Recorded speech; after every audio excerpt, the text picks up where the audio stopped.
இது புரியாம நம்ம புரியாம மேற்கொண்டு போறதுல வந்து பிரயோஜனங்க. we can ஏன்னா நிறைய சப்ஜெக்ட் இருக்கு இந்த இதுலயே. இன்னைக்கு ஆக்சுவலா சாயந்தரம் பிரதர் அண்ட் நானும் வந்து கொஞ்சம் உட்கார்ந்து இதை ட்வீட் பண்ணோம். ட்வீட் பண்ணதுல எக்கச்சக்கமான பாயிண்ட்ஸ் இருக்கு.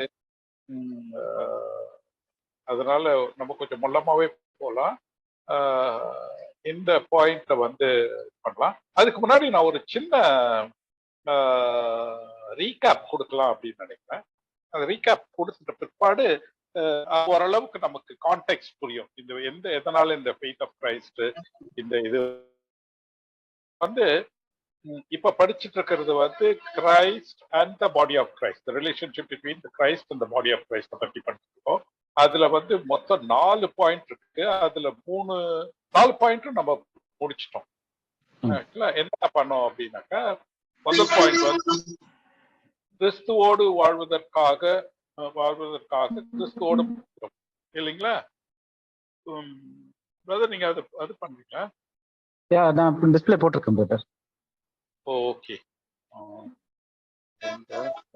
Meeting is being recorded. Wonderful. Okay. நாம் கிறிஸ்துவோடு வாழ்வதற்காக கிறிஸ்துவோடு மரிக்கிறோம் அப்படின்னு. அதுல வந்து ரோமன் 6th சாப்டர்ல 8 வசனம், 8, 9, 10, 11, 12 பத்தி படிச்சோம். அதுல வந்து ஒரு சம்மரி மாதிரின்னு பார்த்தோம்னாக்கா கொலோசியன் 2 சாப்டர் 2, 6 அதுல வந்து எப்படி நாம வந்து கிறிஸ்துவோடு வாழ்வதற்காக கிறிஸ்துவோடு மரித்தோம்ன்றத பத்தி படித்தோம். ரெண்டாவது தேவனுடைய சுதந்திரவாரி, அதாவது we are the joint heirs, சுதந்திரவாரி, கிறிஸ்துவனுடைய உடன் சுதந்திரவாரியா நம்ம எப்படி இருக்கிறோம்ன்றது பத்தி பார்த்தோம். அதுல வந்து ரோமன்ஸ் 8:17 எபிஷியன் 3:16 பத்தி பார்த்தோம். நாம தேவனுடைய சுதந்திரவாளியும் கிறிஸ்துவனுடைய உடன் சுதந்திரவாளியும் பார்த்தோம். மூணாவது கிறிஸ்துவனுடைய அறையப்பட்ட பிற்பாடு நம்முடைய வாழ்க்கை எப்படி இருக்குன்றத பார்த்தோம். அதுலதான் இந்த ஃபெய்த் ஆஃப் கிரைஸ்ட், நம்மளுடைய ஆபரேஷன் ஆஃப் காட், இந்த 3 இது வரும். அதை பத்தி இன்னைக்கு கொஞ்சம் டீட்டெயிலா பார்க்க போறோம். எகெயின் ஒரு தடவை பார்க்க போறோம். நம்ம எப்படி கிறிஸ்துவுக்குள் பரிபூர்ணமானோன்றத பத்தி பார்த்தோம். அதுக்கப்புறமா வந்து இன்னும் வந்து நாம ரட்சிக்கப்பட்ட பிற்பாடு என்ன ஆனதுன்றத பத்தி 2 பாயிண்ட் பார்த்தோம் இல்லைங்களா? 2 பாயிண்ட் பார்த்தோம் இல்லைங்களா பிரதர்? அது வேணா மறுபடியும் நம்ம வந்து 2 பாயிண்ட் பார்த்தோம். இப்ப வந்து நாம வந்து கிறிஸ்துவனோடு அறையப்பட்ட பிற்பாடு நம்மளுடைய வாழ்க்கை எப்படி இருக்குன்றத பத்தி பிரதர் விளாவரி சொல்லுவாங்க. நீங்க அது வந்து கலேஷியன் 2:20 இருந்தே ஆரம்பிச்சலாம் பிரதர். அப்பதான் அந்த கண்டினியூட்டி வரும் ஃபெய்த் ஆஃப் கிரைஸ்ட்க்கு. நீங்க ஆரம்பிக்கல இந்த இதுலவா? இதுல நீங்க சொல்லிடுங்க. இல்ல நீங்க சொல்றீங்களே. இல்ல அந்த இன்ட்ரோ தான் நான் கொடுக்குறேன். நானு நீங்க வந்து உங்களுடைய ஃப்ளோ சூப்பரா இருக்கு. ஆக்சுவலா ஐ எம் ஆல்சோ கெட்டிங், எனக்கும் அந்த ஃப்ரெஷ் அப் ஆகுது. அது இது பண்றது. சரிங்க, நான் நீங்க இன்னைக்கு இது பண்றீங்க. Okay right. So okay. So இப்போ இந்த relationship with the head and the body, அதாவது கிறிஸ்து நமக்கு தலையா இருக்கிறாரு, நம்ம சரீரமா இருக்கிறோம் அப்படின்னும் போது அது ஒரு அவயவம் அப்படின்னு பார்த்தோம். அதனுடைய ரிலேஷன்ஷிப்ல என்னெல்லாம் நடக்குன்றது தான் வந்து ஒரு 4 பாயிண்டா வந்து ஃபைனலைஸ் பண்ணியிருந்தோம். அந்த 4 பாயிண்ட்ல வந்து 3வது பாயிண்ட் வந்து லைஃப் ஆஃப்டர் த க்ரூசிஃபிகேஷன், சிலுவையில் அறையப்பட்ட பிறகு நம்முடைய வாழ்க்கை எப்படி இருக்கு அப்படின்றத வச்சு பார்த்தோம். ஸோ அதுல வந்து கலாத்தியர் 2:20 படிச்சோம். நம்ம கலாத்தியர் 2:20 யார் எடுத்து படிக்கலாம்? கலாத்தியர் 2:20. கிறிஸ்துவுடனே கூட சிலுவையில் அறையப்பட்டேன், ஆயினும் பிழைத்திருக்கிறேன். இனி நான் அல்ல, கிறிஸ்துவே எனக்குள் பிழைத்திருக்கிறார். நான் இப்பொழுது மாம்சத்தில் பிழைத்திருக்கிறதோ, என்னில் அன்பு கூர்ந்து எனக்காக தம்மை தாமே ஒப்பு கொடுத்த தேவனுடைய குமாரனை பற்றும் விசுவாசத்தினாலே பிழைத்திருக்கிறேன். இப்ப இந்த வசனத்தை தான் நம்ம பார்க்கும்போது கிறிஸ்துவோட நம்ம அறையப்பட்ட பிறகு நம்முடைய வாழ்க்கை எப்படி இருக்கு அப்படின்னு பார்த்தோம். அதாவது கிறிஸ்துவுடனே சிலுவையிலே அறையப்பட்டேன், ஆயினும் பிழைத்திருக்கிறேன், இருந்தாலும் பிழைத்திருக்கிறேன். இனி நான் அல்ல, கிறிஸ்துவே எனக்குள் பிழைத்திருக்கிறார். அப்ப கிறிஸ்து வந்து எங்க இருக்காருன்னா எனக்குள் இருக்கிறார்ன்றது பெரிய சத்தியம். கிறிஸ்து எனக்குள் பிழைத்திருக்கிறார். நான் இப்பொழுது மாம்சத்தில் ஏன்னா இந்த மாம்சத்தில்ன்ற வேர்டை வந்து நம்ம அதுக்கப்புறமும் நம்ம பார்த்தோம், பாவம் எங்க இருக்குன்னு மாம்சத்தில்லாம். அதனாலதான் இப்போது மாம்சத்தில் பிழைத்திருக்கிறதோ என்னில் அன்பு கூர்ந்து எனக்காக தம்மை தாமே ஒப்பு கொடுத்த தேவனுடைய குமாரனை பற்றும் அப்படின்னு இருக்கு.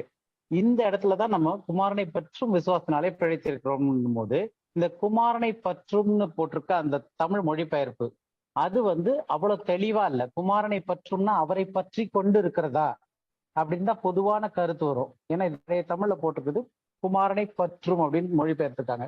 இப்ப குமாரனை பற்றும் அப்படின்னா நான் அவரை பற்றி கொள்றதுன்ற மாதிரி ஒரு அர்த்தமாகுது. எப்படின்னா தம்மை தாமே ஒப்பு கொடுத்த தேவனுடைய குமாரனை பற்றும், அவரை நான் பற்றி கொண்டிருக்கும் விசுவாசத்தினாலே பிழைத்திருக்கிறேன்ற மாதிரி ஒரு அர்த்தம் கொடுக்குது. ஆனா இந்த பற்றும் என்ற வார்த்தை, குமாரனை பற்றும்ன்றதுல பற்றும்ன்ற வார்த்தை வந்து மொழிபெயர்ப்புல சரியான மொழி மாற்றம் கிடையாது. அதுக்குதான் வந்து இங்கிலீஷ்ல நம்ம பார்க்கும்போது என்ன பார்த்தோம் அப்படின்னா, இங்கிலீஷ்ல நான் படிக்கிறேன், I am crucified with Christ, nevertheless I live, yet not I, but Christ liveth in me. கிறிஸ்து எனக்குள்ள வாழ்றாரு. And the life which I now live in the flesh, I live by the faith of the Son of God. Not in the faith. In the faith of the Son of God னா கிறிஸ்துவினுடைய தேவனுடைய குமாரனின் மீது உள்ள விசுவாசத்தினாலே அப்படின்னா என்னுடைய விசுவாசமா இருக்கும். live in the faith of Son of Godனா. ஆனா அது வந்து இன்னும் கிடையாது, by. So live by the faith ofனா அவருடைய. அப்ப யாருடையன்றதுக்கு பை த அப்படின்வாங்க. அப்ப அவருடைய அப்படின்றத I live by the faith of son of God who loved me again. இப்ப அப்படி பார்த்தோம்னா இந்த வசனம் மொழிபெயர்ப்புல வந்து தமிழ்ல எப்படி வந்திருக்கணும் கரெக்டா அப்படின்னா, நான் இப்பொழுது மாம்சத்தில் பிழைத்திருக்கிறதோ என்னில் அன்பு கூர்ந்து எனக்காக தம்மை தாமே ஒப்பு கொடுத்த தேவனுடைய குமாரனுடைய விசுவாசத்தினாலே பிழைத்திருக்கிறேன். அப்ப இது என்னுடைய விசுவாசத்தை நான் அவர் மீது வச்சதுனால இல்ல, அவருடைய விசுவாசத்தினால நான் பிழைத்திருக்கிறேன். அப்ப இயேசு கிறிஸ்து, தேவனுடைய குமாரன இயேசு கிறிஸ்து எதையோ விசுவாசம் வைத்திருக்கிறார். அந்த விசுவாசத்தின் அடிப்படையில நான் பிழைத்திருக்கிறேன். இப்ப என்னுடைய விசுவாசத்தின் நான் பிழைக்கல. இதை புரிஞ்சுக்கிறதுக்காக தான் அந்த faith of the son of God, தேவனுடைய குமாரனை பற்றும் இல்ல, தேவனுடைய குமாரனுடைய விசுவாசம் அப்படின்றதுக்கு சில வசனங்களை பார்த்தோம். அதுல முதலாவது பார்த்தது வந்து கலாத்தியர் 2:15, இங்கிலீஷ்ல 16, தமிழ்ல 15. யாராவது வாசிக்கலாம்? கலாத்தியர் 2:15. புறஜாதியாரில் பிறந்த ஆகளாய் இராமல் சுவாபத்தின்படி யூதராய் இருக்கிற நாமும் இயேசு கிறிஸ்துவை பற்றும் விசுவாசத்தினாலே அன்றி நியாய பிரமாணத்தின் கிரியைகளினாலே மனுஷன் நீதிமானாக்கப்படுவதில்லை என்று அறிந்து நியாய பிரமாணத்தின் கிரியைகளினால் அல்ல, கிறிஸ்துவை பற்றும் விசுவாசத்தினாலே நீதிமான்களாக்கும்படிக்கு கிறிஸ்து இயேசுவின் மேல் விசுவாசிகள் ஆனோம். இப்ப இங்க கடைசியில பார்த்தோம்னா கிறிஸ்துவை பற்றும் விசுவாசத்தினாலே நீதிமான்களாக்கப்படும்படிக்கு கிறிஸ்து இயேசுவின் மேல். அப்ப ஒரு இடத்துல வந்து கிறிஸ்து இயேசுவை பற்றும் இருக்கு, இன்னொரு இடத்துல கிறிஸ்து இயேசுவின் மேல் விசுவாசிகளானோம்னு இருக்கு. இப்ப இந்த ரெண்டு இடத்துலயும் ஒரு இடத்துல பற்றும் இருக்கு, இன்னொரு இடத்துல இயேசுவின் மேல், கிறிஸ்துவை பற்றும் இயேசுவின் மேல். அப்ப அந்த பற்றும் மேல் இது ரெண்டுத்துக்கும் உள்ள வித்தியாசம் தான் வந்து இன்னும் பையும். அந்த பைன்றது வந்து அவையது. இப்ப கிறிஸ்துவை பற்றும் வர்றது வந்து கிறிஸ்துவினுடைய வந்துச்சுன்னா அது இயேசு கிறிஸ்துவினுடைய சைட்ல இருந்து வர்றது. கிறிஸ்துவின் மேல் அப்படின்னா நம்மளுடைய சைட்ல இருந்து வர்றது. சோ அததான் வந்து புறஜாதியால் பிறந்து பாவைகளாயிராமல் சுபாவத்தின்படி யூதரா இருந்த நாமும் கிறிஸ்து இயேசுவை பற்றும்ன்றதோட கிறிஸ்து இயேசுவினுடையன்றதா சரியான டிரான்ஸ்லேஷன். கிறிஸ்து இயேசுவினுடைய விசுவாசத்தினாலே அன்றி.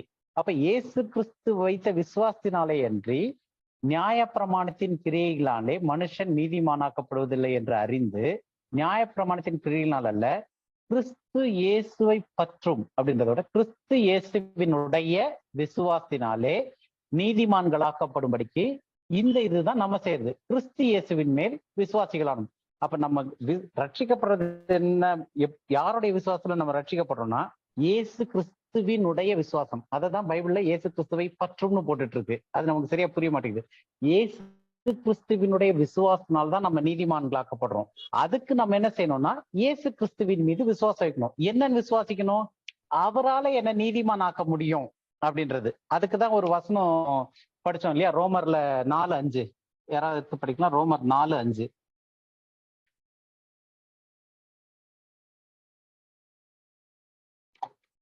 கிரியை செய்யாமல் பாவியை நீதிமானாக்குகிறவரிடத்தில் விசுவாசம் வைக்கிறவனாய் இருந்தால் அவனுடைய விசுவாசமே அவனுக்கு நீதியாக எண்ணப்படும். இப்ப இந்த இடத்துல வந்து என்ன சொல்லியிருக்குன்னா, ஒருவன் கிரியை செய்யாமல், அப்ப கிரியை கிடையாது, பாவியை நீதிமானாக்குகிற இடத்தில், அப்ப யார் அது? இயேசு கிறிஸ்து. பாவியை நீதிமானாக்குகிற இடத்தில் விசுவாசம் வைக்கிறதுனாலே அவனுடைய விசுவாசமே அவனுக்கு நீதியாக எண்ணப்படும். அப்ப இயேசு கிறிஸ்து வந்து பாவியை நீதிமான் ஆக்குறாருன்ட்டுன்னு நான் விசுவாசத்தினா போதுமானது. நான் நீதிமான் ஆவறதுக்கு அவருடைய விசுவாசம் போதுமானது. இயேசு கிறிஸ்து. இது புரியுதா குழப்புதா? ஏன்னா இயேசு கிறிஸ்துவனுடைய விசுவாசம் தான் என்னை நீதிமான் ஆக்குது. ஆனா நான் என்ன பண்றேன் அப்படின்னா, இயேசு கிறிஸ்துவால என்னை நீதிமான் ஆக்க முடியும்னு நான் விசுவாசிக்கிறேன். அவர் வந்து மரித்தார், அடக்கம் பண்ணப்பட்டார், உயிர்த்தெழுந்தாரு. அவருடைய உயிர்த்தெழுதுனால நான் நீதிமானாக்கப்படுறேன். அதே ரோமர் 4வது அதிகாரத்துல கடைசி வசனம் படிங்க. அவர் நம்முடைய பாவங்களுக்காக ஒப்பு கொடுக்கப்பட்டும் நாம் நீதிமான்களாக்கப்படுவதற்காக எழுப்பப்பட்டும் இருக்கிறார்.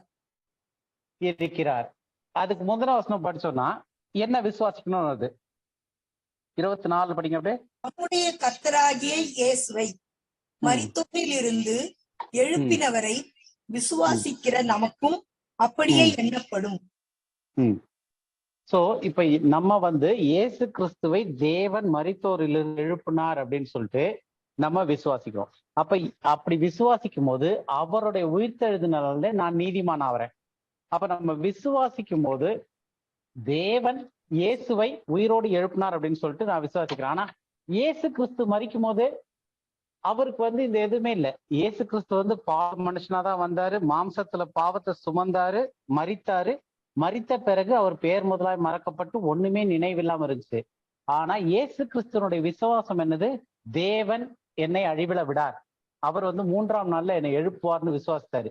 அந்த விசுவாசம், இயேசு கிறிஸ்துவனுடைய அந்த விசுவாசம் வந்து நம்மளை உயிரோட எழுப்புது. இப்ப நம்ம விசுவாசம், நான் உயிர் தெரிந்தவன் நான் விசுவாசிக்கிறனால இல்ல, தேவன் இயேசு கிறிஸ்து விசுவாசத்தினால தேவன் அவரை உயிரோடு எழுப்புனதுனால இன்னைக்கு நான் மரித்தாலும் உயிரோட எந்திரிப்பேன்.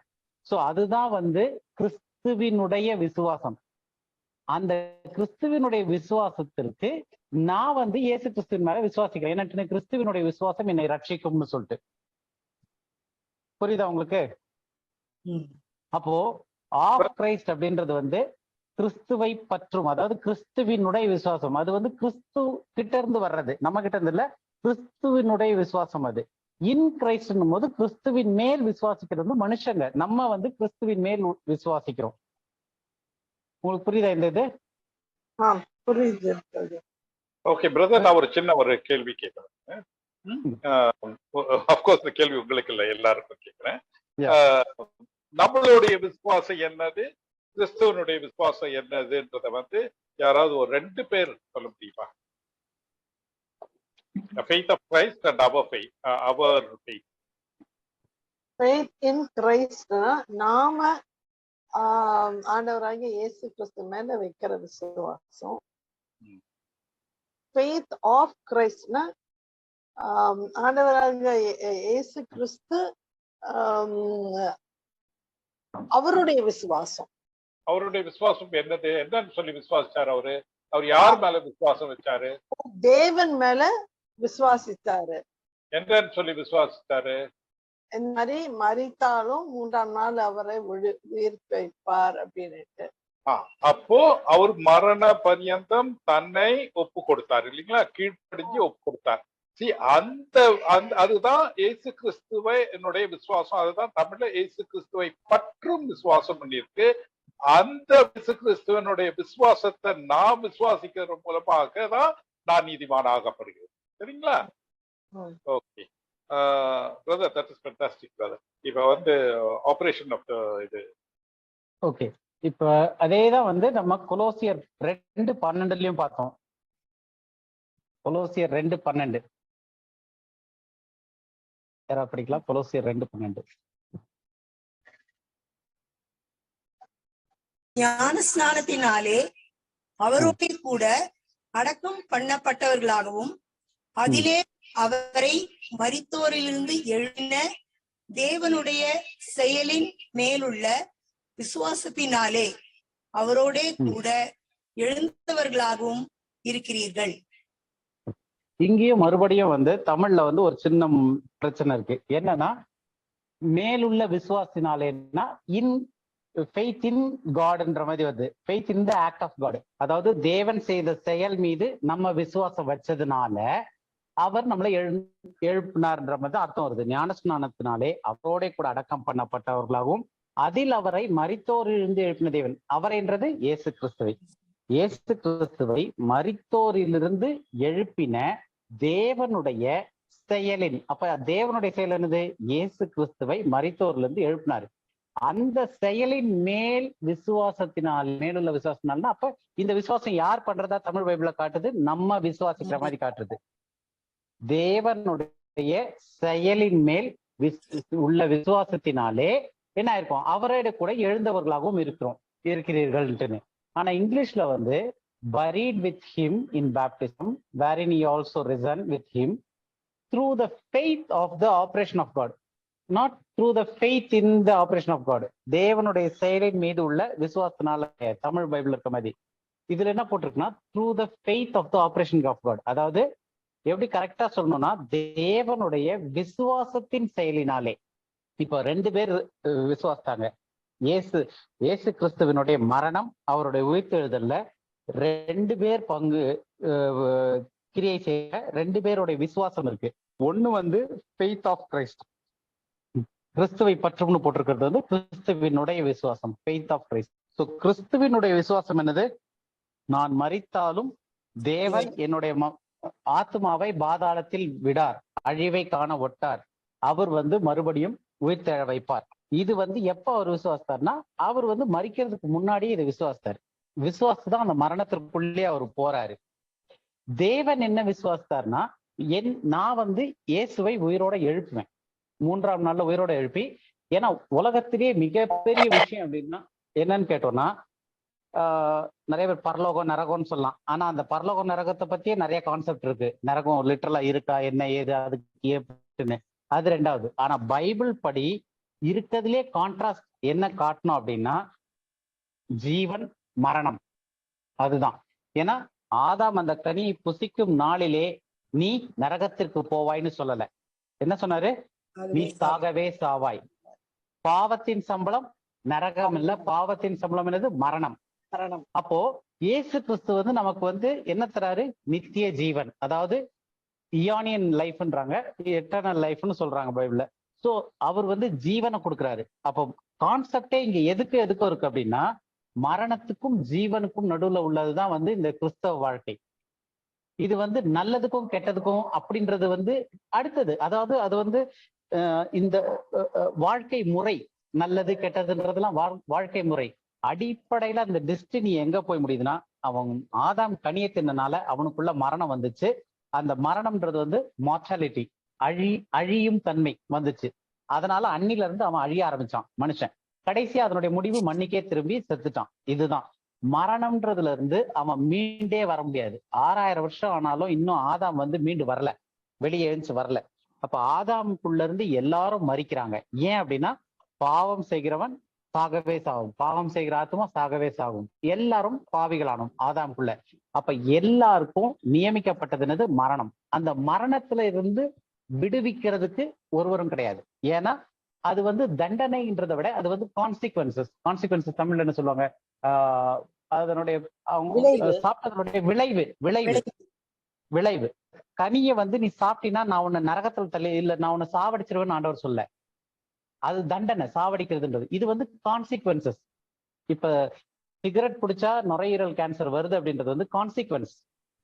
அது வந்து ஆண்டவர் கொடுத்த தண்டனை. ஐயோ எனக்கு நுரையீரல் கேன்சர் வந்துருச்சு, ஆண்டவர் என்ன தண்டிச்சுட்டார், கிடையாது. அது வந்து நீங்க என்ன செஞ்சமோ அதுக்கான கான்சிக்வன்ஸ், அதுக்கான விளைவு.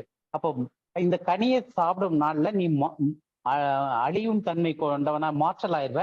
மாற்றல் ஆனினா நீ மரணத்திற்குள்ள போவ. மரணம்ன்றது முற்றுப்புள்ளியானது. அதுல இருந்து ஒண்ணுமே இல்லை. பேர் முதலாய் மறக்கப்பட்டிருக்கும், நினைவே இருக்காது, எதுவுமே கிடையாது மரணம். சோ அதுதான் மனுஷன் அவன் தெரிந்தெடுத்த அந்த காரியத்திற்கான ரிசல்ட், அந்த விளைவு வந்தது மரணம். அப்ப தேவன் என்ன சொல்றாரு? பாவத்தின் சம்பளம் மரணம். அப்ப எல்லாரும் ஏகமாய் கெட்டு போனனால எல்லாருமே மரணம் இல்லாமல் ஒருத்தர் இருக்கவே முடியாது. ஏன்னா பாவத்துல பிறக்கும் போது இந்த மாம்சம் எப்போ வரைக்கும் இருக்கோ அப்போ வரைக்கும் மரணம் இருக்கதான் போகுது, எல்லாருக்குமே மரணம் வரும். அப்ப இயேசு கிறிஸ்து என்ன பண்றாரு? இந்த சாயலை நான் எடுத்துக்கிட்டு வரேன், ஏன்னா இந்த சாயல்ல வந்தாதான் மறிக்க முடியும். அப்ப இந்த மாம்ச சாயல்ல, பாவத்திற்குரிய மாம்ச சாயலை எடுத்துக்கிட்டு அவர் அந்த மரணத்திற்குள்ள போகும்போது அவரு என்ன நம்பினார் அப்படின்னா, அது வரைக்கும் யாருமே உயிர் தெழுந்தது இல்லை. ஏன்னா இயேசு கிறிஸ்து தான் உயிர்த்தெழுதலின் முதற்கனி. அப்ப அது வரைக்கும் யாரும் உயிர்த்தெழுந்தது இல்லை. அப்ப இயேசு கிறிஸ்து தான் தேவன் மீது ஒரு விசுவாசம் வைத்தார். என்னன்னா, இருக்கிற உலகத்திலேயே மிகப்பெரிய பிரச்சனை என்னதுன்னா மரணம். நம்ம 1 கொரிந்தியர் 15:28 ஒரு வாட்டி வாசிக்கலாம். 28 26 ஒரு நிமிஷம்.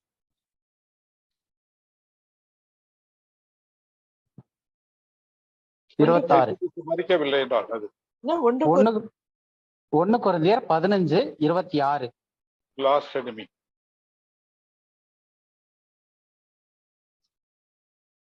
1 கொரிந்தியர் 15:26 வசனம். பரிகரிக்கப்படும் கடைசி சத்துரு மரணம். அப்ப கடைசி சத்துரு என்னதுன்னா மரணம். அப்ப பைபிளினுடைய அல்டிமேட் இது. 2 பேலன்ஸ்ல வச்சு பைபிளை பார்க்கணும். இப்ப நிறைய சொல்லுவாங்க தேவன் பிசாசு, வெள்ளை கருப்பு, இந்த மாதிரி 2 எக்ஸ்ட்ரீமிட்டி. அப்படி பைபிளினுடைய 2 எக்ஸ்ட்ரீமிட்டின்னு பார்த்தோம் அப்படின்னா மரணம் ஜீவ ஆத்மாவா தேவன் ஆதாம சிருஷ்டித்தாரு. அவன் கனியை புசிக்கும் நாள்ல அதனுடைய கான்சிக்வன்சஸ் ஆன மரணம் வந்துருச்சு. அதுல இருந்து அவனை மீட்கிறதுக்கு வழியே கிடையாது. மரணம்ன்றது ஒன்ஸ் ஃபார் ஆல் முடிஞ்சது. அப்போ தேவன் கடைசி சத்ருவாகிய மரணத்தை தான் ஜெயிக்கிறது தான் கடைசி. அதுக்கப்புறம் நித்தியம் வந்துருது. அப்ப அந்த மரணம்ன்றது அது வரைக்கும் மனுஷனோட இதுல வந்துகிட்டே தான் இருக்கு. அப்போ இயேசு கிறிஸ்து தன்னுடைய ஜீவனை கொடுக்குறாரு, மறிக்கிறாருன்னும் போது அவர் ஏதோ அப்படி டக்குன்னு மரணம் மாதிரி மறிச்சுட்டு அப்படியே திரும்ப எங்கேயோ போய்கிட்டு வந்துகிட்டு சுத்திக்கிட்டலாம் இல்ல. மனுஷன் என்ன நிலைமையில இருந்தானோ அதே நிலைமையில மனுஷனா சிலுவையில மறித்தாரு. அவர் மறிக்கிறதுக்கு முன்னாடி அவனுக்கு இருந்த விசுவாசம் என்ன? இயேசு கிறிஸ்து இருந்த விசுவாசம், தேவன் என்னை எழுப்புவார். அதுதான் கிறிஸ்துவினுடைய விசுவாசம். அப்போ தேவனுடைய விசுவாசம் என்னது? அவர் அந்த ஆக்ட் செய்யறாரு இல்லையா? தேவன் தனியா விசுவாசிக்க வேண்டியதில்லை. நான் செஞ்சிருவேனா செய்ய மாட்டேனா அது நம்பிக்கை அப்படி கிடையாது. அவர் அந்த செய்யற ஆக்டே பை ஃபெய்த். அவர் வானம் உண்டா கடவுது, பூமி உண்டா கடவுது, வெளிச்சம் உண்டான கடவுதுன்னு சொன்னதே எப்படி? அது ஆக்ட் ஆஃப் ஃபெய்த். தேவன் தன்னுடைய வார்த்தையை விசுவாசத்தின் மூலமா ஊத்துறாரு, அது நடக்குது. சோ அந்த மாதிரி தேவன் செய்யும் செயல்ல அவருக்கு விசுவாசம் இருந்துச்சு. தேவனுக்கு நான் அந்த ஜெயிக்க முடியாத மரத்தை நான் கிறிஸ்துவின் மூலமா ஃபர்ஸ்ட் எழுப்பிட்டு அவரை முதற்கனியாக்கி அவருக்குள்ள ஆதாம்குள்ள மறித்த அவ்வளவு பேரையும் நான் உயிரோட எழுப்ப போறேன். சோ இதுதான் அந்த விசுவாசம், தேவனுடைய அந்த ஆக்டுக்கான ஃபெய்த். சோ அதை தமிழ்ல கரெக்டா மொழிபெயர்க்கணும். இங்கிலீஷ்ல சரியா இருக்கு, through the faith of the operation of God. இதை தமிழ்ல இந்த ஃபெய்த் ஆஃப் ஆபரேஷன் ஆஃப் காட்ன்றதை மொழிபெயர்க்கணும் அப்படின்னா, ஞான ஸ்நானத்தினாலே அவரோட கூட அடக்கம் பண்ணப்பட்டவர்களாகவும் அதில் அவரை மரித்தோரிலிருந்து எழுப்பின தேவனுடைய விசுவாசத்தின் செயலினாலே அவரோட கூட எழுந்தவர்களாகவும் இருக்கிறோம். அப்ப இப்ப இதுல என்னுடைய விசுவாசம் கிடையாது. நான் விசுவாசத்தினால தேவன் என்ன எழுப்பல, தேவனுடைய விசுவாசத்தின் செயலினாலே எப்படி இயேசு கிறிஸ்து எழுப்பினாரோ விசுவாசத்தின் செயலினா அவரோட கூட எழுந்தவர்களாகவும் இருக்கிறீர்கள். அப்ப இயேசு கிறிஸ்து கூட நம்மளும் எழுப்பப்பட்டிருக்கோம். அதுதான் தேவனுடைய விசுவாசம். இப்போ ஒரு கிளாரிட்டி இருக்கா? என்ன மரணம், எதுக்காக அந்த விசுவாசம் வந்துச்சு? தேவனுடைய விசுவாசம், தேவனுடைய விசுவாசத்தின் செயல். இன்னொரு பக்கம் கிறிஸ்துவினுடைய விசுவாசம். இது புரியுதா இல்ல இன்னும் கொஞ்சம் கிளாரிட்டி தேவைப்படுதா? ஏதாவது டவுட் இருந்துச்சுன்னா கேளுங்க. புரியுது. சோ அப்ப கிறிஸ்தவத்துல இப்ப மெஜாரிட்டி இஷ்யூ என்ன அப்படின்னா டெத் அண்ட் லைஃப் தான் கோர் கான்செப்ட் ஆஃப் கிறிஸ்டியானிட்டி. சொல்லுங்க அங்கிள். எனக்கு ஒரு டவுட் இருக்கு. இங்க ஃபர்ஸ்ட் லைன் கொலேஷியன்ஸ் 2 chapter 2:12ல buried with him in baptismனா buried with himனா buried with Jesus Christ in baptism இல்லனா buried with Jesus Christ who is baptized? ஆக்சுவலா இது இன்னொரு டாபிக் வரப்போது. இன்னைக்கு ஆக்சுவலா அதை இன்னைக்கா நாளைக்கா அடுத்த இதுல வர்ற மாதிரியா இருந்துச்சு. ஏன்னா இதுல வந்து பேப்டிசம் அப்படின்னும் போது சில கான்செப்ட்ஸ் எல்லாம் சொல்லி புரிஞ்சாதான் வரும். So buried with him in baptism அப்படின்ட்டு இருக்கு. ஸோ இந்த பேப்டிசம்ன்ற வேர்ட்ல வந்து உங்களுக்கு உதாரணத்துக்கு சொல்லணும், ஏன்னா இன்னைக்கு இதனுடைய பேஸ்மெண்ட் எல்லாம் சொன்னோம்னா நிறைய பேர் வந்து தவறா புரிஞ்சுக்கிறதுக்கு வாய்ப்பு இருக்கு. உதாரணத்துக்கு ரோமர் 6வது அதிகாரம்ங்க.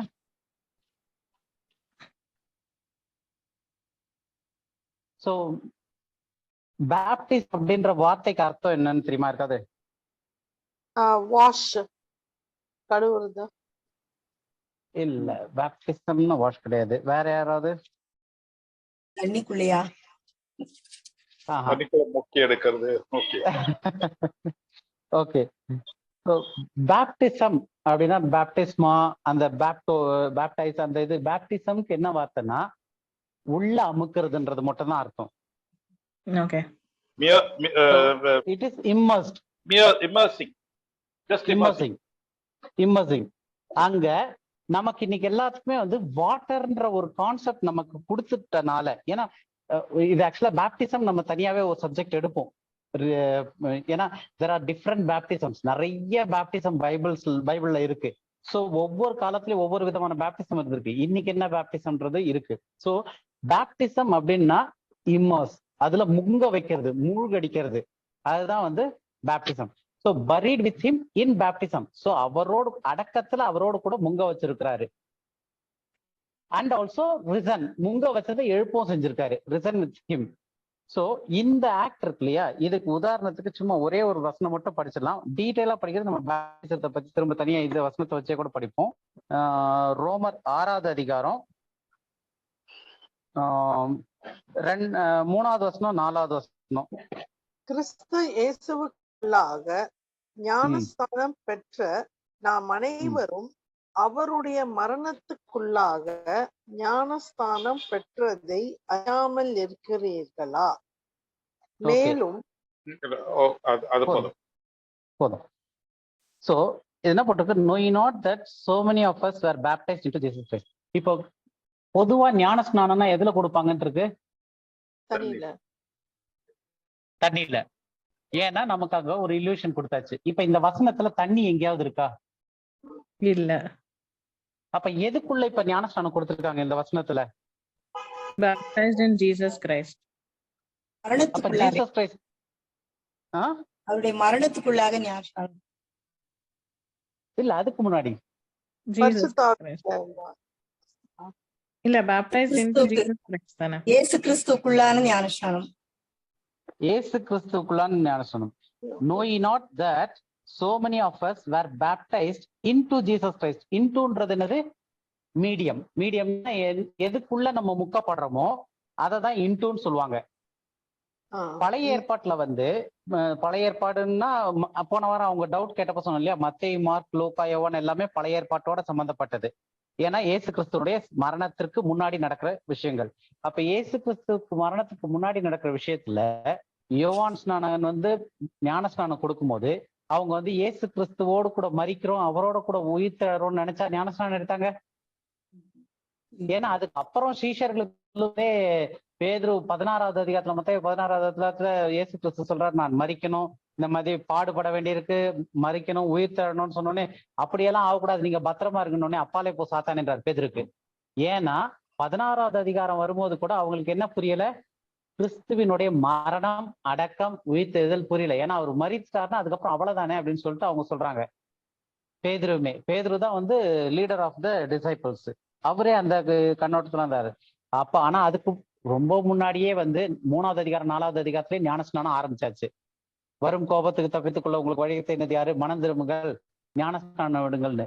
அப்ப அந்த கான்செப்ட் நம்ம மைண்ட்ல இருக்கனால அப்ப வந்து யோர்தான் நதியில தண்ணிக்குள்ள கொடுத்தாங்க. ஆனா அப்ப யாருமே வந்து கிறிஸ்துவுக்குள்ள மரிக்கிறோம், உயிர் திழறோம் அந்த கான்செப்டே கிடையாது. அப்ப வேதத்துல நிறைய ஞானஸ்நானங்கள் உண்டு. இப்ப நம்ம ஞானஸ்நானம் டாபிக் உள்ள போல, பட் சிம்பிளா சொல்லணும், புரிய வைக்கணும்னா மீடியம் என்ன அப்படின்றத வேதத்துல நம்ம வாசிக்கும் போது நமக்கு எல்லார் கையிலுமே பைபிள் இருக்கு, எடுத்து வாசிக்கும் போது எதுக்குள்ள ஞானஸ்நானம் பண்ணப்பட்டிருக்கும் அப்படின்னு சொல்லிட்டு. அப்ப இந்த 3வது வசனத்தையும் 4வது வசனத்தையும் இன்னொரு வாட்டி எதுக்குள்ளெல்லாம் ஞானஸ்நானம் பண்ணப்பட்டிருக்கும் அப்படின்றத வாசிக்கிறோம் பொறுமையா. கிறிஸ்து இயேசுவுக்குள்ளாக ஞானஸ்தானம் பெற்ற நாம் அனைவரும் ஒரு நிமிஷம் ஃபர்ஸ்ட் இது வந்து கிறிஸ்து இயேசுக்குள்ளாக ஞானஸ்நானம். அப்ப அந்த உள்ளாகன்ற வேர்டு வந்து இங்கிலீஷ்ல வந்து பேப்டைஸ் இன்டு கிரைஸ்ட். அப்ப நம்ம வந்து பேப்டைஸ் இன்டு வாட்டரா பேப்டைஸ் இன்டு கிரைஸ்டான்றது முடிவு பண்ணிக்கணும். ஃபர்ஸ்ட் ஞானஸ்நானம் பெற்ற நாம் அனைவரும் அவருடைய மரணத்துக்குள்ளாக ஞானஸ்நானம் பெற்றதை அறியாமல் இருக்கிறீர்களா? அப்ப கிறிஸ்து உடனே ஞானஸ்நானம் பெறும்போது இன்னைக்கு எல்லாரும் என்ன சொல்றாங்கன்னா, நம்ம தண்ணிக்குள்ள போகும்போது அவரோட கூட அடக்கம் பண்ணப்படுறோம், தண்ணியை விட்டு வெளியே வரும்போது அவர் கூட உயிர்த்தெழுந்துடுறோம் அப்படின்னு சொல்லிட்டு இந்த வசனத்தை படிக்கிறாங்க. அப்ப இந்த வசனத்துல வந்து நம்ம எதுக்குள்ள உள்ள போறோம்? தண்ணிக்குள்ள போல, இயேசுவுக்குள்ளான ஞானஸ்நானம், கோயிங் இன்டு ஜீசஸ் கிரைஸ்ட், போயிட்டு அவருடைய மரணத்திற்குள்ளான அடையாளத்துல உள்ள போறோம் நம்ம. அடுத்த வசனம் படிங்க. மேலும் பிதாவின் மகிமையினாலே கிறிஸ்து மரித்தோரிலிருந்து எழுப்பப்பட்டது போல நாம் புதியான ஜீவன் உள்ளவர்களாய் நடந்து கொள்ளும்படிக்கு அவருடைய மரணத்திற்குள்ளாக்கும் ஞானஸ்தானத்தினாலே கிறிஸ்துவுடனே கூட அடக்கம் பண்ணப்பட்டோம். இப்ப இதுல வந்து அவருடைய மரணத்திற்குள்ளாக ஞானஸ்நானத்தினாலே, அப்ப இங்கேயும் வந்து ஞானஸ்நானம் எதுக்குள்ள பண்ணப்பட்டிருக்கு? அவருடைய மரணத்திற்குள்ளாக. நம்ம இன்னொரு விஷயம் ஒண்ணு பார்த்துக்கிட்டு வர ஆரம்பிச்சோம். 2 பாயிண்ட் தான் பார்த்தோம். நம்ம ரட்சிப்ல வந்து நடக்கிற எல்லாமே வந்து கண்ணில் காண முடியாது, பிசிக்கலா கிடையாது, தேவன் செய்யறதுன்னு. இதனுடைய அடுத்த பாயிண்ட் வந்து ஞானஸ்நானம். இன்னைக்கு எடுக்க வேண்டிய பாயிண்ட் அதான் இருந்தது. ஸோ ஃபுல் டீப்பரான ஞானஸ்நானம் இல்லை, பட் என்ன நடக்குது, அந்த ஞானஸ்நானம் நமக்கு என்ன ஞானஸ்நானம் கிடைச்சிருக்கு ரட்சிக்கப்படும் போது அப்படின்றது. ஸோ அப்ப நம்ம வந்து பேப்டைஸ்ட் இன் கிரைஸ்ட் அப்படின்னும் போது, இன்டு ஜீசஸ் கிரைஸ்ட் அப்படின்னும் போது, இது வந்து தண்ணியை பத்தின பேச்சே கிடையாது. ஏன்னா நமக்கு வந்து ஞானஸ்நானம்னாலே ஃபர்ஸ்ட் வந்து தண்ணின்ற மைண்ட் செட் வந்துட்டால நம்ம இந்த இடத்துல தண்ணியை நம்மளே உள்ள போட்டுக்கிறோம். we perceive that water is there. ஆனா நம்ம எதுக்குள்ள ஞானஸ்நானம் பண்ணப்பட்டிருக்கோம்னா தண்ணிக்குள்ள கிடையாதுங்க, இயேசு கிறிஸ்துக்குள்ளாகவும் அவருடைய மரணத்திற்குள்ளாகவும் ஞானஸ்நானம் பண்ணப்பட்டு அவரோட கூட எந்திரிக்கிறோம். ஏன்னா கிறிஸ்தவ வாழ்க்கையில நம்ம எல்லாமே வந்து it is not materialistic thing, it is physical திங்கே கிடையாது. ஏன்னா யூதர்கள் வந்து அடையாளத்தை நாடுகிறார்கள், அவர்கள் தரிசித்து விசுவாசிக்கிறார்கள். யூதர்கள் அவங்களுக்கு வந்து ஒரு அடையாளம் தேவை. அடையாளம்ன்றது வந்து கண்ணால் காண்பதுதான் அடையாளம். எனக்கு ஒரு அடையாளத்தை காட்டுங்கன்றாங்க. ஆனா கிருபையில இங்க நம்ம இருக்கிறவங்களுக்கு பாடி ஆஃப் கிரைஸ்ட் கண்டு விசுவாசியாமல் காணாமல் விசுவாசிக்கிறவர்கள் பாக்கியவான்கள். நம்ம வந்து தரிசித்து நடவாமல் விசுவாசித்து நடக்கிறோம். we live by faith in Christ, not by miracles. அந்த இதை பார்த்து ஸோ இந்த இது வந்து அடையாளங்கள் அற்புதங்கள் இது ரெண்டுமே வந்து பிசிக்கலி ரிலேட்டடு. நமக்கு வந்து spiritual, every thing is spiritual. உதாரணத்துக்கு விருத்த சேதனம் போன வாரம் பார்த்தோம், கையினால் செய்யப்படாத விருத்த சேதனம். இஸ்ரவேலுக்கு பிசிக்கலான விருத்த சேதனம், நமக்கு ஸ்பிரிச்சுவலான விருத்த சேதனம். எல்லாமே ஸ்பிரிச்சுவலா வந்துகிட்டு இருக்கு. ஸோ அதனால இந்த ஞானஸ்நானத்தை பத்தி நம்ம டீப்பரா படிக்கும் போது பார்த்துக்கலாம். இப்ப நீங்க கேட்ட டவுட்டுக்கு இந்த ஒரு இது கிளாரிட்டி இருக்கும்னு நினைக்கிறேன். கொஞ்சம் வேற ஏதாவது இருக்கா டவுட்? இல்ல இதுல வேற ஏதாவது டவுட் இருக்கா பிரதர்? நீங்க ஏதாவது ஆட் பண்றீங்களா பிரதர்? இல்ல பிரதர், நீங்க ரொம்ப தெளிவா சொல்லியிருக்கீங்க. அதான் வந்து நான் வந்து ஞாபகம் இருக்குங்களா, நம்ம ஒரு மீம்ஸ் போட்டோம், there is a baptism in the Bible where not even one drop of water is involved அப்படின்னு. இந்த வசனத்துல பாத்தீங்கன்னா ஒரே ஒரு சொட்டு தண்ணி கூட கிடையாது அந்த பேப்டிசத்துல. நீங்க இந்த சொட்டு தண்ணின்னு சொன்ன உடனே எனக்கு ஞாபகம் வருது, அப்போஸ்தலர்ல இந்த மோசே வந்து வனாந்தரத்தின் வழியாய் வரும்போது மேகத்துக்கு நடுவுல எல்லாரும் ஞானஸ்நானம் பண்ணப்பட்டார்கள்னு வரும் ஆக்ட்ஸ் 7ல. அப்ப அந்த ஞானஸ்நானம் செய்யப்பட்டார்கள் போது அங்கேயும் தண்ணி கிடையாது. மோசையோடு வரும்போது எல்லாரும் வனாந்தரத்துல ஒரு சொட்டு தண்ணி கூட படாம செங்கடல்ல படந்து நடந்து வராங்க. ஆனா பைபிள் என்ன சொல்றது, அவர்கள் எல்லாரும் மோசேக்குள்ளாய் ஞானஸ்நானம் செய்யப்பட்டார்கள் வரும். யோவான் ஸ்நானன் வந்து சொல்லும் பொழுது ஆண்டவர் வந்து he will baptize you with fire அப்படி. அங்கேயும் தண்ணி கிடையாது. அங்கேயும் தண்ணி கிடையாது. இல்ல நம்ம பேப்டிசம் பத்தி எடுக்கும்போது டோட்டலா இதெல்லாம் எடுக்கலாம், இதெல்லாம் பத்தி அப்படியே ஒரு சிஸ்டமேட்டிக்கா வரணும். ஏன்னா இப்போ இங்க ஜெசி உனக்கு ஆர் யூ கிளியர்மா? எனக்கு கிளியரா இருக்காங்க. பிரதர், 4வது பாயிண்ட் வந்து ஒரு சின்ன இன்ட்ரோடக்ஷன் கொடுத்துட்டோம். நம்ம இப்ப வந்து அந்த 1-2 மறுபடியும் ஒரு சின்ன ஒரு ரீகேப் பண்ணிட்டு 3வது பாயிண்ட் போலாம் பிரதர். அதாவது நாம வந்து ரட்சிப்பின் போது என்னெல்லாம் நடக்குதுன்றத பத்தி பார்க்கலாம். அதுல வந்து முதல்ல போன வாரம் முந்தின வாரம் வந்து நம்முடைய ஜீவன் மரணத்திலிருந்து கொண்டு வரப்பட்டது. அவர் life is brought from death இல்லைங்களா? அது ஞாபகம் இருக்குங்களா உங்களுக்கு? எப்படி அது கொண்டு வரப்பட்டது அப்படின்னு இது கொஞ்சம் முக்கியமான இது பிரதர். அது எனக்கு இது வந்து கண்ணில் பார்க்கப்படுறது இல்லை, சரீர பிரகாரமானது இல்லைன்றத வந்து இன்னும் ஒரு தடவை குயிக்கா போயிடலாமா?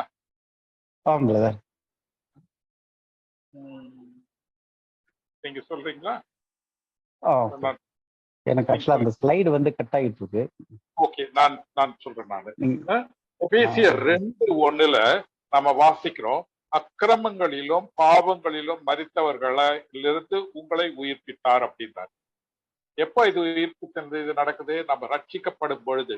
ஒரு சிலர் சொல்லுவாங்க ரட்சிக்கப்படுறதுக்கு வந்து என்ன பண்ணணும், அது வந்து ஒரு ப்ராசஸ், சுவிசேஷன் சொல்லிட்டு அவங்க எத்தனையோ நாள் கழிச்சு என்னைக்கோ ஒரு நாள் தான் அவங்களுக்கு பேப்டிசம் கொடுத்து அதுக்கப்புறம் அவங்களை திடப்படுத்துதல் அப்படின்னு சொல்லுவாங்க.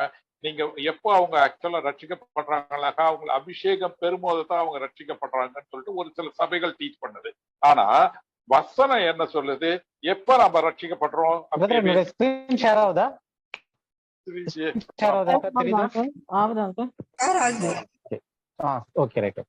வந்து அந்த ஸ்ரீல பார்க்கவே எபேசியர் 2:1 எப்ப நாம வந்து ரட்சிக்கப்படுறோம் அப்படின்னு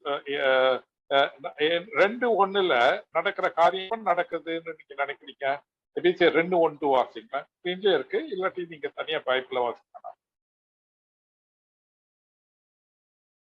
அக்கிரமங்களினாலும் பாவங்களினாலும் மரித்தவர்களாய் இருந்த உங்களை உயிர்ப்பித்தார். அப்ப நாம வந்து பிசிக்கலா வந்து செத்து போயில்ல, அக்கிரமங்களையும் பாவங்களையும் நம்ம செத்து போயிருக்கோம் இல்லையா? ரெண்டாவது அந்த உயிர்ப்பித்தல் எப்ப நடக்குதுனாக்கா நம்மளுடைய ரட்சிப்பின் அந்த ஒரு கணத்திலேயே அந்த ஒரு செகண்ட்லயே நாம வந்து உயிர்ப்பிக்கப்படுறோம். சரிங்களா? இது வந்து ஒரு 5 நாள் நம்ம அந்த உயிர்ப்பிக்கிறதே ஒரு 5 நாளோ இல்ல 1 வாரமோ இல்ல 1 மாசமோ நடக்கிறது கிடையாது. ஏன்னா சில சபைகள் வந்து அந்த மாதிரிதான் ஒரு டீச்சிங் கொடுக்குது. அது டைம் பீரியட் கொடுக்க இல்லாம அது வந்து ஒரு அவருக்கு வந்து நல்ல வந்து வசனத்தை சொல்லணும், வசனத்தை சொல்லி அவங்களுக்கு வந்து நல்ல அந்நிய பாஷை வரணும், அவங்களுக்கு அபிஷேகம், அப்பதான் அவர் உண்மையா ரட்சிக்கப்பட்டாரு அப்படின்னு சொல்லிட்டு இது பண்ணுவாங்க. சரிங்களா? ஆனா வேத வசனம் அப்படி சொல்லல. எபேசியர் அதே 2:5 வசனம், நம்ம 1வது வசனம் வாசிச்சோம். இப்ப 2வது அதே 2வது அதிகாரத்துல 5வது வசனம். அக்கிரமங்களில் மரித்தவர்களாய் இருந்த நம்மை கிறிஸ்து உடனே கூட உயிர்ப்பித்தார். கிறிஸ்துவ கூட எப்போ உயிர்ப்பித்தாரு அப்படின்னு சொல்லியிருக்கு. எப்போ கிறிஸ்து வந்து உயிர்ப்பித்தாரு, உயிர்த்தெழுந்தார்?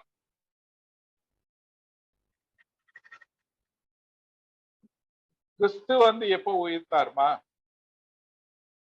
மரித்ததுக்கு அப்புறமா. மரித்ததுக்கு அப்புறமா தான். ஒரு 2000 இயர்ஸ் முன்னாடி கேக்குறீங்க. எப்போ உயிர்ப்பித்தாரு அப்படின்னு. ஓகே, கிறிஸ்துவ கூட நம்ம வந்து அக்கிரமங்களை நம்ம மரித்தவர்களை நம்மள உயிர்த்திருக்காங்க இல்லையா?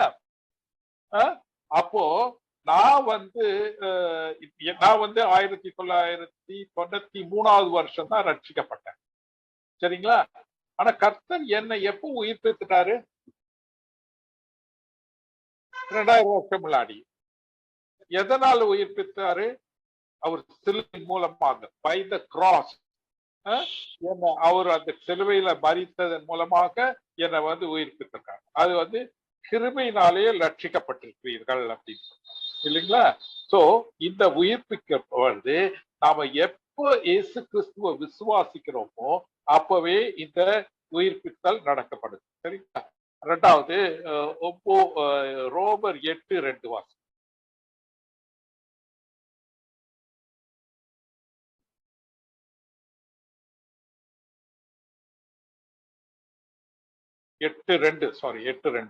ரோமர் 8:2.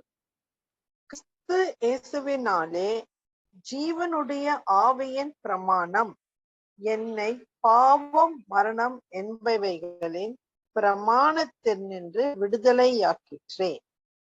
இந்த 2 பிரமாணம் சொல்லப்படுது சரிங்களா. ஒன்று வந்து ஜீவ ஆவியினுடைய பிரமாணம், 2வது வந்து பாவ மரணம் என்கிற பிரமாணம். ஓகே, பாவ மரணம்ங்கிற பிரமாணம் எது?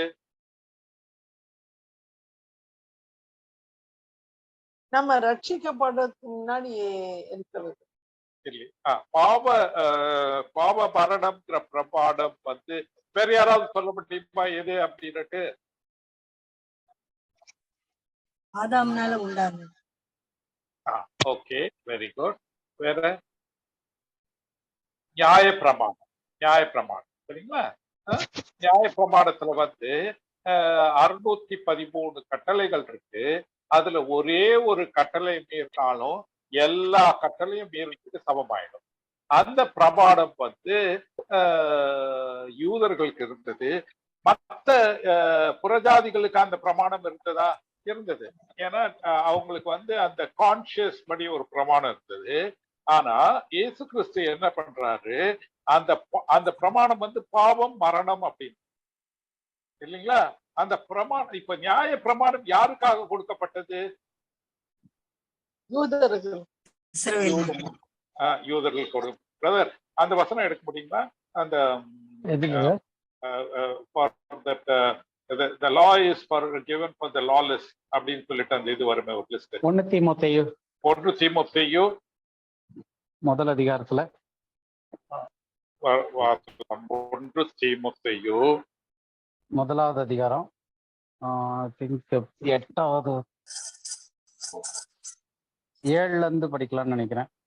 1 தீமோத்தேயு சொல்லுகிறது இன்னதென்றும் 7வது வசனம் சாதிக்கிறது இன்னதென்றும் அறியாதிருந்தும் நியாயப்பிரமாண போதகராய் இருக்க விரும்புகிறார்கள். ஒருவன் நியாயப்பிரமாணத்தை நியாயப்படி அனுசரித்தால் நியாயப்பிரமாணம் நல்லது என்று அறிந்திருக்கிறோம். 9 வாசிங்க. அப்படியே 9 படிங்க. 9, 10. எங்களுக்கு தெரிந்திருக்கிறபடி நியாயப்பிரமாணம் நீதிமானுக்கு விதிக்கப்படாமல் அக்கிரமக்காரருக்கும் அடங்காதவர்களுக்கும் பக்தி இல்லாதவர்களுக்கும் பாவிகளுக்கும் அசுத்தருக்கும் சீர்கெட்டவர்களுக்கும் தாய் தகப்பன்மாரை அடிக்கிறவர்களுக்கும் கொலை பாதகருக்கும் வேசி கள்ளருக்கும் ஆண் புணர்ச்சிக்காரருக்கும் மனுஷரை திருடுகிறவர்களுக்கும் பொய்யருக்கும் பொய் ஆணை இடுகிறவர்களுக்கும் நித்தியானந்த தேவனுடைய மகிமையான சுவிசேஷத்தின்படி எனக்கு ஒப்புவிக்கப்பட்டிருக்கிற ஆரோக்கியமான உபதேசத்திற்கு எதிரடையாயிருக்கிற மற்றெந்த செய்கைக்கும் விரோதமாய் விதிக்கப்பட்டிருக்கிறது. இப்ப பாருங்களேன், நியாய பிரமாணம் யாருக்கெல்லாம் விதிக்கப்பட்டிருக்குது அப்படின்னு போது ஒரு பெரிய லிஸ்ட் தராரு சரிங்களா. திருடுறவன், சீர்கெட்டவன், பக்தி இல்லாதவன், பாவிகள், அசுத்தமானவன் அப்படின்னு எல்லாம் சொல்லிட்டு 11வது இதுல எனக்கு நித்தியான தேவனுடைய மகிமையான சுவிசேஷத்தின்படி எனக்கு ஒப்புவிக்கப்பட்டிருக்கிற ஆரோக்கியமான உபதேசத்துக்கு எதிரடையாய் இருக்கிற மற்ற செய்கைக்கும் விரோதமாக நியாய பிரமாணம் விதிக்கப்பட்டிருக்குது அப்படின்னு இல்லைங்களா. இப்ப இந்த இடத்துல நம்ம பார்த்தோம், அந்த நியாய பிரமாணத்தை வந்து நமக்கு வந்து நியாய பிரமாணத்தை மீறுவதன் மூலமா நம்ம பாவியா ஆகிறோம். பாவத்தினுடைய சம்பளம் மரணமா இருக்கும். ஆனா நாம ரட்சிக்கப்படும் பொழுது இந்த பாவம் மரணம் என்கிற பிரமாணத்திலிருந்து நம்ம விடுதலை ஆகிறோம். விடுதலை ஆகி என்ன ஆகிறோம்? இயேசு கிறிஸ்துவினாலே ஜீவனுடைய ஆவியின், that is the spirit of life in Christ Jesus என்ற பிரமாணத்தை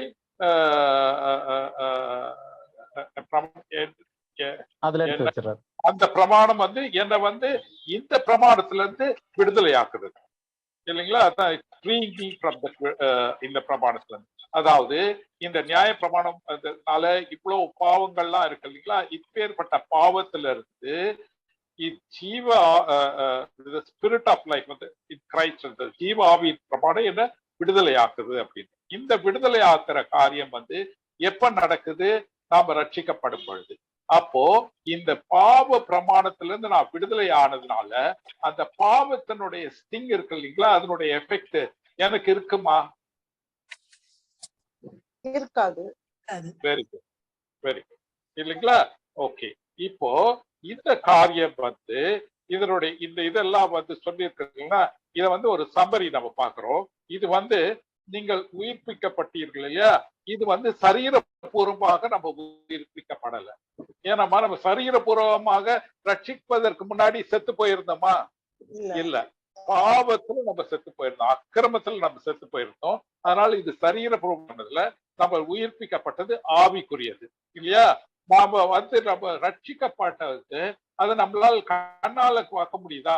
எந்த நேரத்துல ஏதோ ரட்சிக்கப்பட்டோம்னு உடனே ஒரு துள்ளி உதிச்சு நமக்கு வந்து ஒரு பிரகாசம் ஒளிவட்டம் வந்து ஏதாவது ஒரு சரீரத்துல ஏதாவது மாற்றம் வந்துதா? நமக்கு இருக்கிற வியாதி எல்லாம் போய் நமக்கு நொண்டியா இருந்தாக்கா அந்த காலு வந்து நொண்டி காலு நேராகி, இல்லாட்டி குருடரா இருக்கிறவனுக்கு கண் பார்வை வந்து இந்த மாதிரியான ஏதாவது நம்ம பார்க்கக்கூடிய சரீரபூர்வமான கண்ணுக்கு தெரிந்த ஏதாவது மாற்றம் நமக்கு நடந்ததா?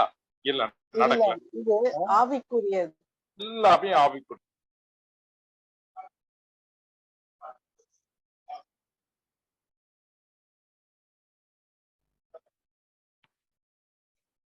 எனக்கு கேட்கல கேட்கல. இவரே பேசிட்டு இருக்காரு, போய் சொல்லிட்டு வரேன். இல்ல, எனக்கு தெரிஞ்சு இது இயர்போன்ஸ் கீழே விழுந்திருக்கமா இருக்கும். இருக்குமா பாக்குற, அவரே பேசிட்டே இருக்காரு.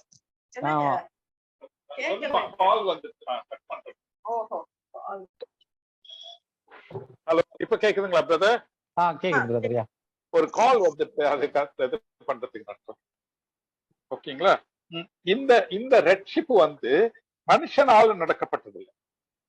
ஆனா நாம வந்து கிறிஸ்தவத்துல நான் வந்து இவ்வளவு பேரை ரட்சிப்புல வழி நடத்தினேன், இவ்வளவு பேர் என்னால ரட்சிக்கப்பட்டிருக்காங்க, டெலிகிராமுடைய குருசேட்ல இவ்வளவு பேர் அவர் வந்து ரட்சித்தாரு அப்படின்னு சொல்ற கேள்விப்பட்டிருக்கோம் இல்லையா?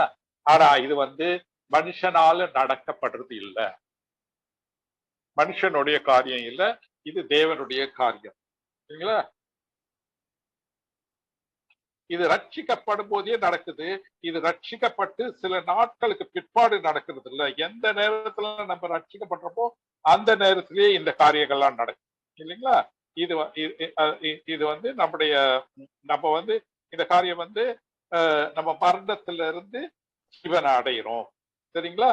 ரெண்டாவது வந்து கிறிஸ்துவனுடைய விருத்த சேதத்தினாலேயும் நாம் விருத்த செய்யப்பட்டிருக்கிறோம் வாசிக்கிறோம் இல்லைங்களா?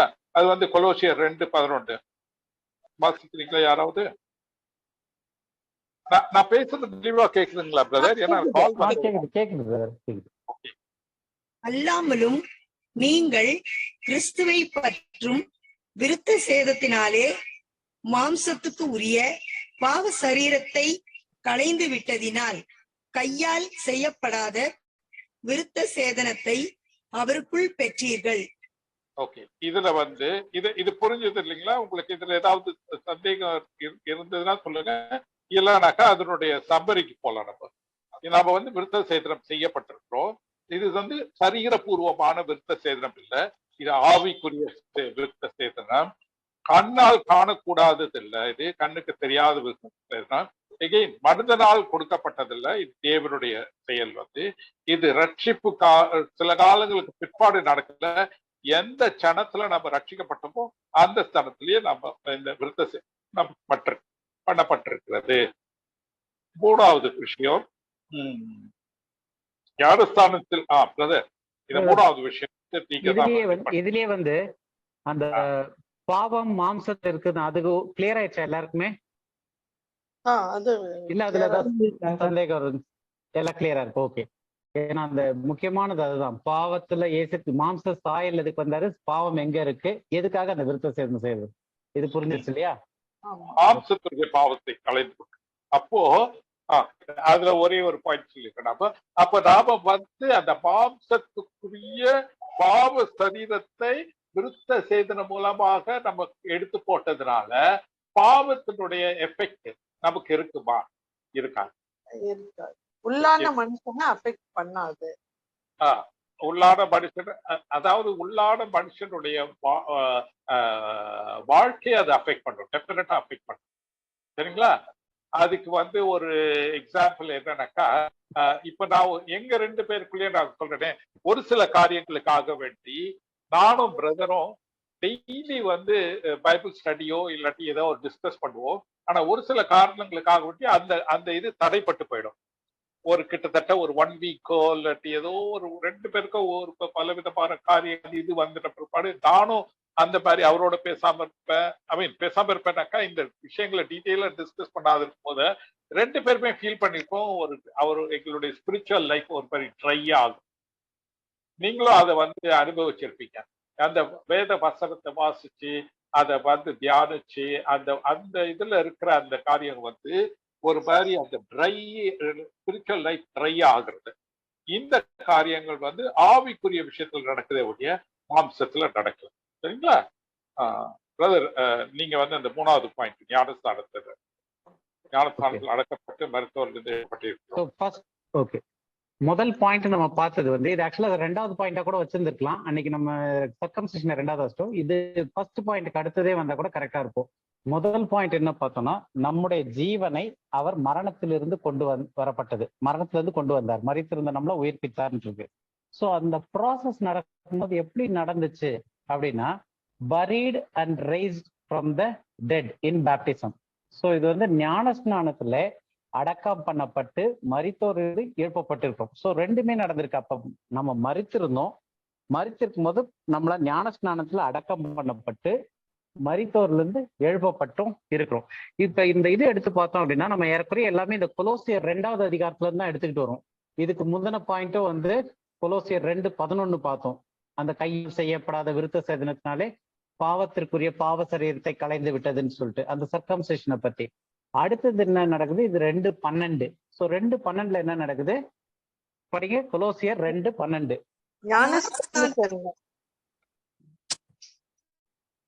படிங்க. ஞானஸ்தானத்திலே அவரோட கூட அடக்கம் பண்ணப்பட்டவர்களாகவும் அதிலே அவரை மரித்தோரிலிருந்து எழுப்பின தேவனுடைய செயலின் மேலுள்ள விசுவாசத்தினாலே அவரோட கூட எழுந்தவர்களாகவும் இருக்கிறீர்கள். ஓகே, இதான் நம்ம இந்த வசனத்தை டீடைலா பார்த்தோம். அதாவது தேவனுடைய செயலின் மேல் உள்ள விசுவாசத்தினால்ன்றதை விட தேவனுடைய விசுவாசத்தின் செயலினால்ன்றதான் கரெக்டான டிரான்ஸ்லேஷன் சொல்லிட்டு. அப்ப ஞானஸ்நானத்திலே அவரோட இயேசு கிறிஸ்துவோடு கூட அடக்கம் பண்ணப்பட்டவர்களாகவும் அதிலே அவரை மரித்தோரிலிருந்து எழுப்பின தேவனுடைய விசுவாசத்தின் செயலினாலே அவரோட கூட எழுந்தவர்களாகவும் இருக்கிறீர்கள். ஸோ இது எப்ப நடந்துச்சு அப்படின்னா, நம்ம ரட்சிப்பு வந்து சிலுவையில நடந்துச்சா இல்ல சிலுவையின் மூலமா நடந்துச்சா? சிலுவையின் மூலமாக. சிலுவையின் மூலமாக. எபேசியர் 2வது அதிகாரம் எடுக்கலாம். எபேசியர் 2வது அதிகாரம் 16வது வசனம். பகையை சிலுவையினால் கொன்று அதனாலே இரு திறத்தாரையும் ஒரே சரீரமாக தேவனுக்கு ஒப்புரவாக்கினார். ஓகே, இப்ப இதுல என்ன போட்டிருக்கு? பகையை சிலுவையினால். எனக்கு அந்த ஒரு வார்த்தைக்காக தான் இங்க வந்தேன். சிலுவையினால் இருக்கு. சிலுவையில் அப்படின்றதுக்கும் சிலுவையினால்ன்றதுக்கு வித்தியாசம் இருக்கா? சிலுவையில் அப்படின்னா சிலுவையில அட் கிரைஸ்ட், அட் கிராஸ், சிலுவையிலே அந்த இடத்துல வச்சு அட் த கிராஸ்ல. ஆனா சிலுவையினால் அப்படின்னும் போது பை த கிராஸ், அதாவது சிலுவையின் மூலமாக. அதுதான் வந்து சிலுவையினால் அப்படின்றதுக்கான வார்த்தைக்குரிய அர்த்தம். இதுல இங்கிலீஷ்ல வந்து and that he might reconcile both unto God in one body by the cross, having slain the enmity thereby. So அப்ப நம்மளுடைய ரட்சிப்பு வந்து happens not at the cross, it happens by the cross. அப்ப சிலுவையினால நம்ம ரட்சிக்கப்படுறோம், சிலுவையில் ரட்சிக்கப்படல. அப்போ இது என்ன நடக்குது? தேவன் இயேசு கிறிஸ்துவை மரிக்க வச்சாரு, அடக்கம் செய்யப்பட்டாரு, 3ஆம் நாள் தேவன் உயிர்த்தெழ வச்சாரு. இது எப்ப நடந்துச்சு? சிலுவையில் நடந்தது. ஸோ சால்வேஷன் எங்க நடந்துச்சு அப்படின்னா ஆன் த கிராஸ். கரெக்டா சிலுவையில நடந்துச்சு. இயேசு கிறிஸ்து மரித்தது சிலுவையில, அவர் உயிர்த்தெழுந்தது அந்த கிராஸ்ல தான், சிலுவையில தான். சோ அது வந்து 2000 வருஷத்துக்கு முன்னாடி. ஆனா இன்னைக்கு நம்ம எப்ப ரட்சிக்கப்படுறோமோ, ஞான ஸ்நானத்தினாலே அவரோடு கூட அடக்கம் பண்ணப்பட்டவர்களாகவும் அதிலே அவரை மரித்தோரிலிருந்து எழுப்பின தேவனுடைய விசுவாச செயலினாலே அவரோடு கூட எழுந்தவர்களாகவும் இருக்கணும் போது, இது வந்து எப்ப நமக்கு அப்ளை ஆகுது அப்படின்னா, நம்ம விசுவாசிக்கும் போது, அதாவது நம்ம ரட்சிப்பு அந்த ப்ராசஸ்ல வந்து நமக்கு இது அப்ளை ஆகுது. ஆனா எப்படி அப்ளை ஆகுது? சிலுவையின் மூலமாக அப்ளை ஆகுது. ஏன்னா சிலுவையில தான் வந்து அது நடந்தது. ஓகே, இப்ப அடுத்த பாயிண்ட் என்னன்னா, 2 விஷயம் இதுல நடந்திருக்கு. எதுல? இந்த பேப்டிசம் அப்படின்னு ஒரு வார்த்தை வருது இல்லையா, ஞான ஸ்நானத்தினாலே. அப்ப அந்த ஞான ஸ்நானத்தினால என்ன நடந்திருக்கு அப்படின்னு பார்த்தோம்னா, buried with him and rest with him, அவரோட கூட அடக்கம் பண்ணப்பட்டவர்களாகவும் அவரோட கூட எழுந்தவர்களாகவும் இருக்கிறீர்கள். இந்த 2 தான் வந்து கான்ட்ராஸ்ட். ஒண்ணு அடக்கம் பண்ணப்பட்டோம், அதுவும் எப்படி? அவரோட கூட. அடுத்தது எழுந்தவர்களாகவும் இருக்கிறீர்கள், அதுவும் அவரோட கூட நடக்குது. சோ இப்ப இந்த ஞான ஸ்நானம் எப்படி நடந்துச்சு? இப்ப ஞானஸ்நானத்துல அவரோட கூட அடக்கம் பண்ணப்பட்டோம், அவரோட கூட எழுந்துட்டோம். இப்ப இந்த ஞானஸ்நானம் எப்படி நடந்துச்சு? இந்த ஞான ஸ்நானம் தேவனுடைய விசுவாசத்தின் செயலினாலே உண்டானது. புரியுதா? இந்த ஞானஸ்நானம்ன்றது வந்து இப்ப என்னன்னு பார்த்தோம். ஞானஸ்நானம் என்னது? அவரோட கூட அடக்கம் பண்ணப்பட்டு அவரோட கூட உயிர்த்தெழுறது. இதுதான் வந்து ஞானஸ்நானம். ஏன்னா அதுதான் இங்க சொல்லுது, ஞானஸ்நானத்தினாலே அவரோட கூட அடக்கம் பண்ணப்பட்டவர்களாகவும் அதிலே அவரை மரித்தோரிலிருந்து தேவனுடைய விசுவாசத்தினாலே அவரோட கூட எழுந்தவர்களாகவும் இருக்கிறீர்கள். இப்ப இந்த ஞானஸ்நானத்துல இந்த ஞானஸ்நானம் எப்படி நடந்துச்சு அப்படின்னு கேட்டோம்னா, இந்த வசனத்துல என்ன இருக்கு? Through the faith of the operation of God. புரியுதா? தேவனுடைய விசுவாசத்தின் செயலினால்தான் எது நடந்திருக்கு? இந்த ஞானஸ்நானம் நடந்திருக்கு. என்ன ஞானஸ்நானம்? அவரோட கூட அடக்கம் பண்ணப்பட்டு அவரோட கூட உயிர்த்தெழுந்தவர்களாகவும் இருக்கிறோம். புரியுதா உங்களுக்கு? இது வரைக்கும் கிளியரா இருக்கா? அமைதியா இருக்குனால டவுட்டா இருக்கு. புரியலன்னா திரும்ப கேளுங்க, சொல்றேன். ஹலோ, கேக்குதா நான் பேசுறது? புரியுது. Okay okay. சோ இப்ப இந்த ஏன் இதை எம்பசைஸ் பண்ணனா, இதுல ஒரு சின்ன டிஃபரன்ஸ் ஆஃப் ஒப்பீனியன் வரும், அதுக்காக தான் சொன்னேன் நான். சோ என்ன அப்படின்னு பார்த்தோம்னா, இந்த பேப்டிசம், இந்த ஞானஸ்நானம் எப்படி நிகழுது, எப்படி நடக்குது அப்படின்னா, இந்த ஞானஸ்நானம் தேவனுடைய விசுவாசத்தின் செயலினாலே உண்டானது. அதனால நடக்குது. எது? நம்ம அவரோட கூட அடக்கம் பண்ணப்பட்டதும் அவரோட கூட எழுந்ததும். அப்போ இந்த ஞானஸ்நானம் வந்து பாஸ்டர் தண்ணியில கொடுத்த ஞானஸ்நானமும் இதுவும் ஒண்ணா? டெஃபினட்டா கிடையாது. டெஃபினட்டா கிடையாது. ஏன்னா பைபிள்ல இருக்கு, யோவான் ஸ்நானகன் வந்து ஞானஸ்நானம் கொடுத்தாரு, இயேசு கிறிஸ்துடைய சீஷர்கள்லாம் ஞானஸ்நானம் கொடுத்தாங்க, எல்லாம் இருக்கு. நம்ம இப்ப அந்த போல இந்த வசனம் பாடி ஆஃப் கிரைஸ்ட் சொல்லப்படும் போது இந்த ஞானஸ்நானம் நம்ம, ஏன்னா ஞானஸ்நானத்தை பற்றி படிக்கும் போது, ஏன்னா இன்னைக்கு சர்ச் வந்து ஞானஸ்நானத்தை ஒரே பெர்ஸ்பெக்டிவ்ல பாக்குது. பைபிள்ல இருக்க ஞானஸ்நானம் வந்துட்டாலே தண்ணியில முக்கி எடுக்கிறது. அவங்களுக்கு பிரச்சனையே வந்து முக்கிறதா தெளிக்கிறதா, சின்னதிலே செய்யறதா வளர்ந்த பிறகு செய்யறதா. சோ இவ்வளவுதான் அவங்களுடைய அந்த பிரச்சனைக்கான லிமிடேஷனே, அளவே அவ்வளவுதான் இருக்கு. ஆனா பைபிள்ல ஏகப்பட்ட ஞானஸ்நானங்கள் இருக்கு. ஒவ்வொரு காலகட்டத்திலயும் ஒவ்வொரு ஞானஸ்நானம் அப்ளை இருக்கு. இப்ப நம்ம பாக்குறது இந்த பர்டிகுலர் ஞானஸ்நானம் கொலோசியர் 2:12 பாடி ஆஃப் கிரைஸ்டுக்கு பேசும்போது, இந்த ஞானஸ்நானத்தை எந்த ஒரு பாஸ்டரோ எவ்வளவு பெரிய ரெவரண்டோ ஒரு தண்ணியில தெளிச்சோ முக்கியோ என்ன பண்ணியும் கொடுக்க முடியாது. ஏன்னா இதுல தெளிவா வசனம் சொல்லுது, தேவனுடைய விசுவாசத்தின் செயல் அது, act of God. English Bible பார்த்தோம்னா through the faith of the operation of God, தேவனுடைய விசுவாசத்தின் செயலினாலே இந்த ஞானஸ்நானம் உண்டாயிருக்கு. அப்ப இந்த ஞானஸ்நானத்தை பர்டிகுலரா கொலோசியர் 2:12 வர ஞானஸ்நானத்தை எந்த போதகரும் தண்ணியில கொடுக்கிற ஞானஸ்நானம் கிடையாது, இதை கொடுக்க முடியாது. அடுத்தது, இந்த ஞானஸ்நானம் ரட்சிப்பின் நேரத்தில் தேவனின் செயல்பாட்டின் நம்பிக்கையின் மூலம் நடைபெறுகிறது. செயல்பாட்டின் நம்பிக்கைனா through the operation of faith of God. அப்ப இந்த ஞானஸ்நானம் எனக்கு எப்ப கிடைக்குது அப்படின்னா, நான் என்ன தேவன் எப்ப உயிர்ப்பிக்கிறாரோ, நான் வந்து செத்து போயிருந்தேன், என்னுடைய உடல் எடுத்து அவரோட கூட அடக்கம் பண்ணி என்னை உயிர்ப்பிக்கும் போது அவரோட கூட உயிர்ப்பித்தார். இததான் வந்து இப்ப அவரோட கூட உயிர்ப்பித்தார் இருக்குல்ல, இந்த ஞானஸ்நானம் ப்ராசஸ். இதுக்கு இன்னொரு பேரு சால்வேஷனும் சொல்லலாம், இன்னொரு பேரு பேப்டிசம், ஞானஸ்நானம்னு சொல்லலாம். ஏன்னா மேல நம்ம படிச்சோம் இல்லையா ஃபர்ஸ்ட் பாயிண்ட்ல, அதுல எபேசியர் 2:5 இன்னும் படிங்க. இப்ப இதனுடைய அர்த்தம் இன்னும் புரியும் ஜாஸ்தியா. எபேசியர் 2:5.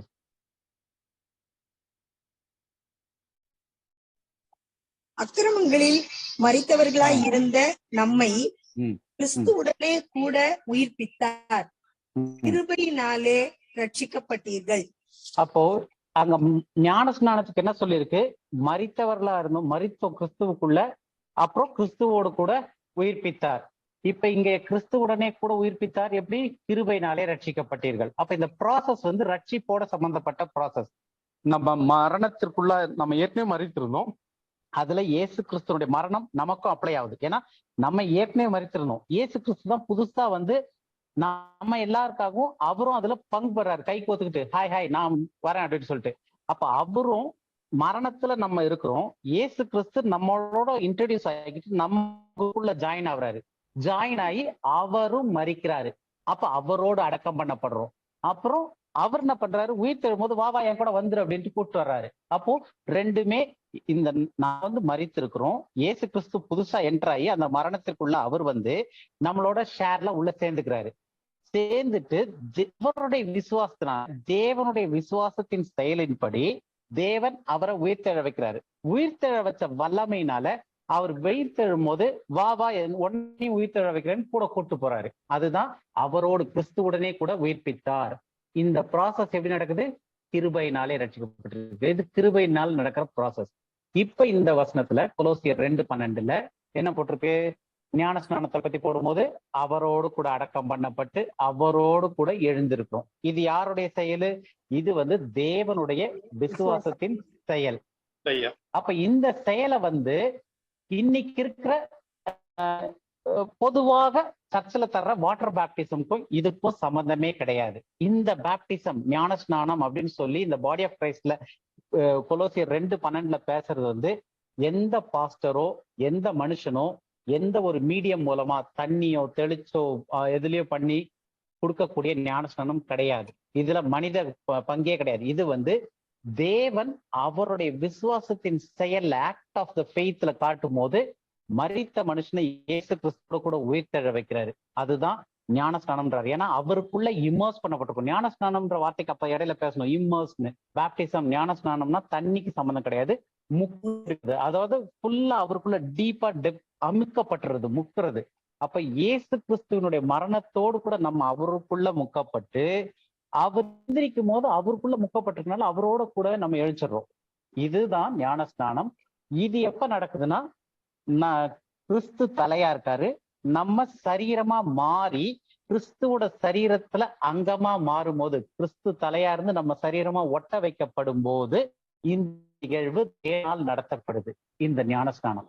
அப்ப இந்த ஞானஸ்நானத்தை ஃபர்ஸ்ட் நம்ம எல்லாமே சம்மரைஸ் ஒரே மாதிரி தான் வரும். அப்ப நம்ம என்ன பார்த்தோம்? ஃபர்ஸ்ட் வந்து இங்க முதல் வந்து நீங்கள் உயிர்ப்பிக்கப்பட்டீர்கள். எப்படி? இது உங்களால் உண்டானதுல இது தேவனுடைய ஈவு.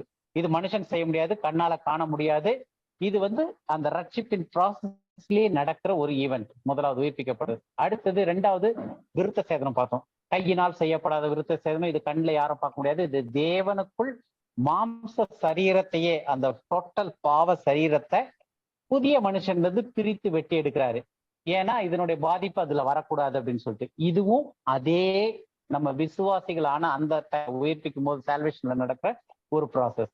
அதே மாதிரி இங்க பேப்டிசம், இந்த பேப்டிசமும் வந்து நீங்கள் ஞானஸ்நானம் பெற்றிருக்கிறீர்கள். எப்படி பெற்றோம்? இயேசு கிறிஸ்துவுக்குள்ளான். அதுதான் நம்ம ரோமர் 6வது அதிகாரம் படிச்சோம், ஞாபகம் இருக்கு இல்லையா? அது 6ல 3வது வசனமும் 4வது வசனமும். இயேசு கிறிஸ்துக்குள்ளாக, அவரோட மரணத்திற்குள்ளாக, அந்த உள்ளாகன்றதான் டிப் ஞானஸ்நானம். அமுக்கப்பட்டோம், இம்மர்ஸ் பண்ணப்பட்டோம், அமுக்கப்பட்டு அவருக்காக மரித்து அவருக்குள்ளாக உயிர்த்தெழுந்தோம். ஸோ அந்த ஞானஸ்நானம் இது வந்து எந்த ஒரு வாட்டரும் தண்ணியோ எதுவுமே இன்வால்வ் ஆகாம, எந்த மனுஷ செயல்பாடும் இல்லாம இந்த ஞானஸ்நானம் எப்ப நடக்குது அப்படின்னா, இது வந்து ஒரு மரித்து கிடந்த ஒரு மனுஷன் ரட்சிப்படைந்து கிறிஸ்துவின் சரீரமாகிய சபையோட சேர்ந்து தலையோட இணைக்கப்படும் போது நடக்கிற காரியம். ஸோ 3 காரியம் பார்த்துருக்கோம் நம்ம, என்னென்ன நடக்குது அப்படின்னு சொல்லிட்டு. ஃபர்ஸ்ட் அந்த இது பார்த்தோம். முக்கியமானது என்னன்னா உயிர்ப்பித்தார், அது விருத்த சேதனம் செய்யப்பட்டோம். அதே மாதிரி அதனாலதான் சொன்னேன், உயிர்ப்பித்தார்னும் போது இந்த இதுவும் அதோட சேர்ந்து வர வேண்டிய ஒரு இது. செகண்ட் பாயிண்ட்ல வந்துருக்கோம். ஆக்சுவலி நம்ம தேர்டா போட்டுட்டோம், செகண்ட் பாயிண்ட் வந்துட்டோம். ஏன்னா ரெண்டுமே வந்து உயிர்ப்பிக்கிறதோட சம்மந்தப்பட்டது. உயிர்ப்பித்த பிறகு அதுக்கு அடுத்தது விருத்த சேதனம் செய்யறாரு, சர்க்கம்சைஸ் பண்ணி விடுற இது பண்றாரு. இப்ப இது வரைக்கும் உங்களுக்கு கிளாரிட்டி இருக்கா இந்த பேப்டிசம்ல? இந்த பேப்டிசம் பாயிண்ட் பார்த்தோம். எனக்கு ஒரு டவுட் வருது இப்போ, நான் கேக்குறேன், அது நீங்க பதில் சொல்லாதீங்க. ஓகே, நான் ஜெனரலா எல்லாத்தையும் கேட்கிறேன். இப்ப வந்து ஒரு தம்பி வந்து நம்ம என்ன பண்றோம், அவர்கிட்ட சுவிசேஷத்தை சொல்லி அவர் வந்து ரட்சிக்கப்பட்டுறார், சரிங்களா? அவர் வந்து ரட்சிக்கப்பட்ட, ஆனா அவருக்கு பேப்டிசமே நம்ம கொடுக்கல, சரிங்களா? அப்ப அவருடைய ரட்சிப்பு முழுமை அடையுமா? தண்ணியில போய் முக்கியோ இல்லாட்டி தெளிச்சியோ ஒரு ஞானஸ்தானமும் நம்ம கொடுக்கல. அவர்கிட்ட நம்ம சொல்றோம் இதெல்லாம் தேவையில்லை, விடுங்க, எதுக்கு கிறிஸ்டியன் எல்லாம் அப்படின்னு சொல்லி விட்டுறோம், சரிங்களா? அவர் வந்து ரட்சிக்கப்பட்டிருக்காரா? முழுமையா ரட்சிக்கப்பட்டிருக்காரா? ஆமா. ஆமாவா? கண்டிப்பா ஆமா.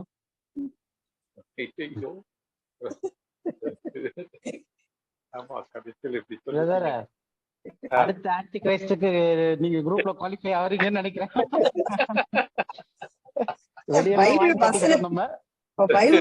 படிச்சோம் இல்லையா, அதன் மூலமா சொல்றோம். ஓகே. அப்போ சரி, ஏன் அக்கா இந்த சபைகள் வந்து ஜெனரலா இந்த டினாமினேஷன்ஸ் எல்லாம் வந்து ஏன் இந்த பேப்டிசம் தண்ணியில முக்கி எடுத்தாதான் நீங்க வந்து சர்ச் மெம்பர் ஆக முடியும், அது ஒரு சர்டிபிகேட், கல்யாணம் பண்றதுக்கு நீ பேப்டிசம் சர்டிபிகேட் இதெல்லாம் கேக்குறாங்களே, ஏன் அது? அதாவது அவங்க வந்து பாரம்பரியம் பைபிள் படிக்கிறதுல அவங்களுக்கு அந்த காலத்துல இருந்தே இயேசு கிறிஸ்துவே தண்ணீர்ல போய் ஞானஸ்நானம் எடுத்து நமக்கெல்லாம் ஒரு முன்மாதிரியா இருந்தாரு, அதனால அதை கண்டிப்பா எல்லாரும் எடுக்கணும். அத வந்து ஏசாமிய உதாரணம் காட்டி சொல்றாங்க. அப்போ இப்படி செய்யறவங்க வந்து எந்த பிரமாணத்துல இருக்கிறாங்க? சரி, இன்னும் ஒரே பிரதர், இன்னும் ஒரே ஒரு வசனம் படிச்சுட்டு நம்ம இந்த நீங்க டிஸ்கஷன் ஆரம்பிங்க. ஒரு வசனம் படிச்சிடலாம்.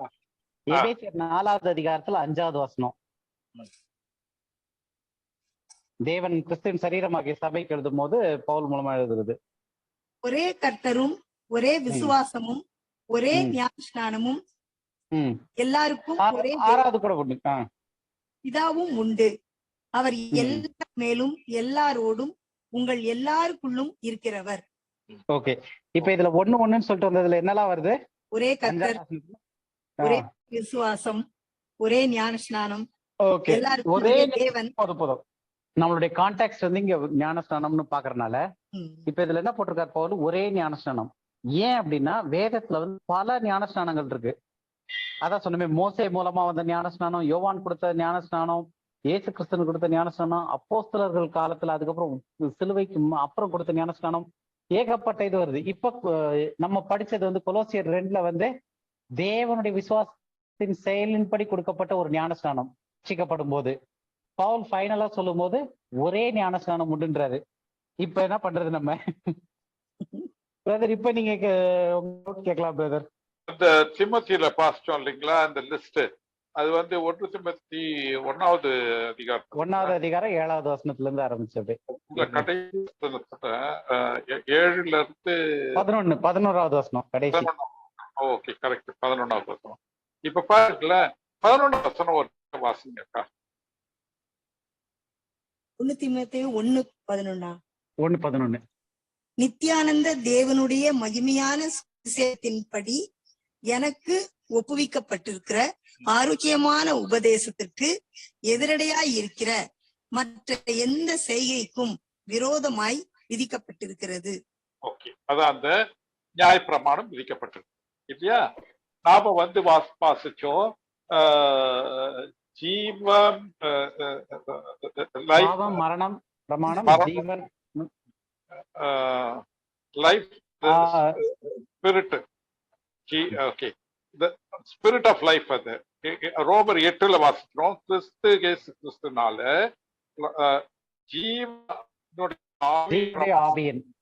ஜீவனுடைய ஆவியின் பிரமாணம் வந்து என்ற வந்து பாவம் என்கிற பிரமாணத்துல இருந்து விடுதலை ஆக்கி இருக்கு அப்படின்னு இல்லைங்களா? இப்போ பாவ பிரமாணத்துல இப்போ வந்து இந்த மாதிரி தண்ணியில முக்கி எடுக்கிறது, அதான் ஞானஸ்தானம், நிறைய விஷயங்கள் சொல்றவங்க 1 தீமோத்தேயு 1:11 படி என்ன அதுல இருக்கிறாங்க? அவங்க இன்னும் இந்த பாவம் மரணம்ங்கிற பிரமாணத்துல இருக்கிறாங்க. அந்த மாதிரியான ஒரு டீச்சிங் கொடுக்கும் பொழுது, ஏன்னாக்கா அவர் சொல்றாரு, நித்யானந்த தேவன் எனக்கு கொடுத்திருக்கிற அந்த சுவிசேஷத்துக்கு விரோதமாக எந்த ஒரு டீச்சிங் வந்தாலும் அவங்க அந்த நியாய பிரமாணத்துல இருக்கிறேன் அப்படின்றாங்க. நியாய பிரமாணம் எது? பாவம் மரணம் ஒரு பிரமாணம். ஆனா இயேசு கிறிஸ்து நம்மளை ஜீவன் ஆவிங்கிற பிரமாணத்தின் மூலமாக நம்மளை விடுதலை செஞ்சிருக்கிறார். அப்போ இந்த டீச்சிங் இருக்கு இல்லைங்களா, பாரம்பரிய டீச்சிங், அது எந்த அளவுக்கு டேஞ்சரா இருக்குனாக்கா, அந்த மக்களை இன்னும் அந்த விடுதலையே ஆக்கல. அவங்களுக்கு இன்னும் அந்த பாவம் அந்த மரணத்துல இருந்து அவங்கள உயிர்ப்பிக்கவே இல்லை. நம்ம பார்த்தோம் இல்லைங்களா 3 பாயிண்ட். நம்ம ஜீவன் நம்முடைய ஜீவன் மரத்திலிருந்து கொண்டு வரப்பட்டிருக்கிறது, நம்ம விருத்த சேதனம் பண்ணப்பட்டிருக்கிறோம், நம்ம ஞானஸ்தானத்தில் அடக்கப்பட்டு மருத்துவரிலிருந்து எழுப்பப்பட்டிருக்கிறோம்ன்ற இந்த காரியங்களை, இந்த ஞானஸ்தானத்துல ஒரு சொட்டு தண்ணி கிடையாது. இது எல்லாமே தேவனுடைய செயல்.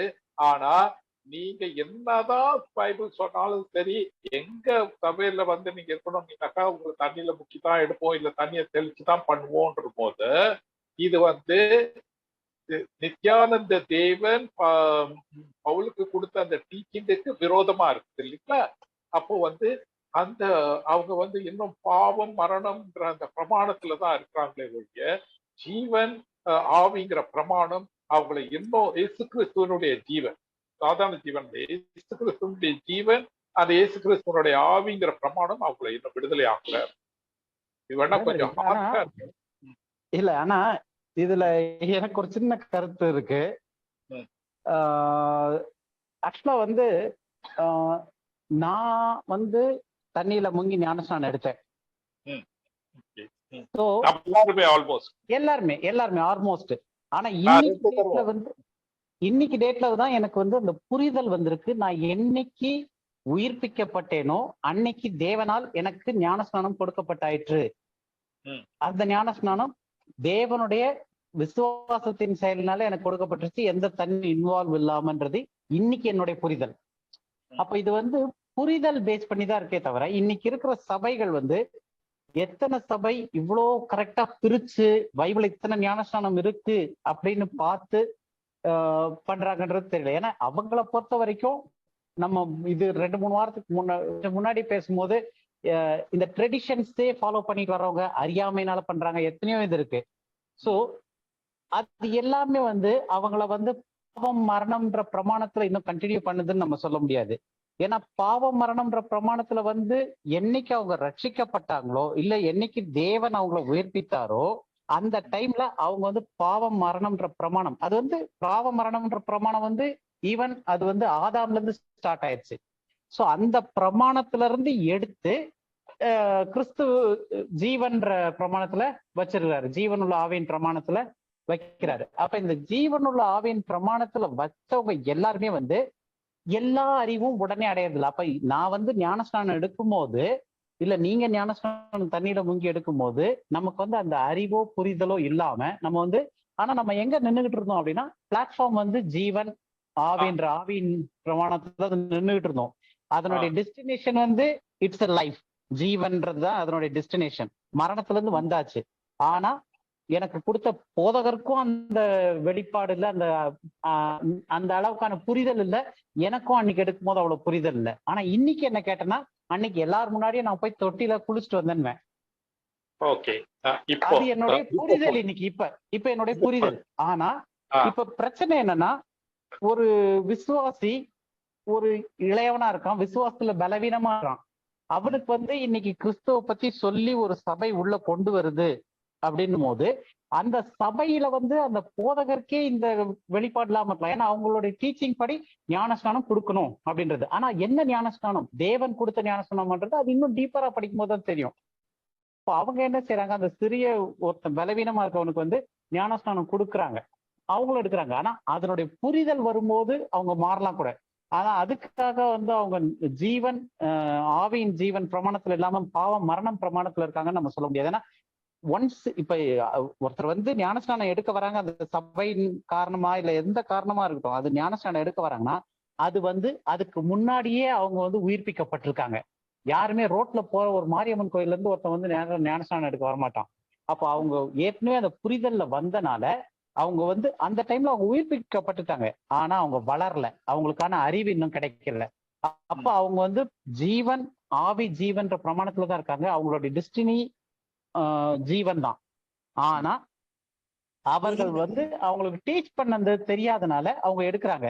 நாளை பின்ன அவங்களுக்கு அந்த புரிதல் வரும்போது அன்னைக்கு அவங்க சொல்லலாம், இந்த மாதிரி நான் வந்து அன்னைக்கு வந்து தண்ணியில போய் குளிச்சுட்டு வந்ததுதான் கணக்கு. ஏன்னா அது வந்து பழைய பிரமாணத்துல இருந்தது.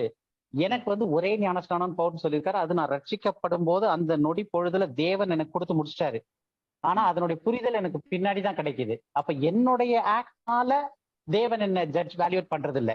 கிருபையின் காலத்துல அவர் தேவனா இருப்பதனால அவர் வந்து இதை என்ன ஞானஸ்நானம் கொடுத்தாரு. இதெல்லாம் இத பாதி பேர் புரியாமையே இறந்தே போயிருக்கலாம். தண்ணியில முக்கிய ஞானஸ்நானம் எடுத்து அந்த ஒரு ஞானஸ்நானம் தான் சொல்லிட்டு இருந்து புரியாமே போயிருந்திருக்கலாம். ஆனா அதுக்காக இந்த தேவனுடைய செயல் வந்து மாற போறது இல்லை. அப்ப அவங்க வந்து என்னைக்கு விசுவாசிக்கிறாங்களோ அவங்க ஜீவன் ஆவின்ற பிரமாணத்துல எடுத்து வச்சுட்டாங்கன்னா அவங்க லைஃப் வந்து டெஸ்டினி வந்து ஜீவன் தான். அவங்க மரணத்துக்குள்ள போறது இல்லை. சரி பிரதர். ஆனா அந்த ரட்சிப்புரிய சுவிசேஷத்தை வந்து தெளிவா புரிஞ்சுக்கணும் இல்லையா?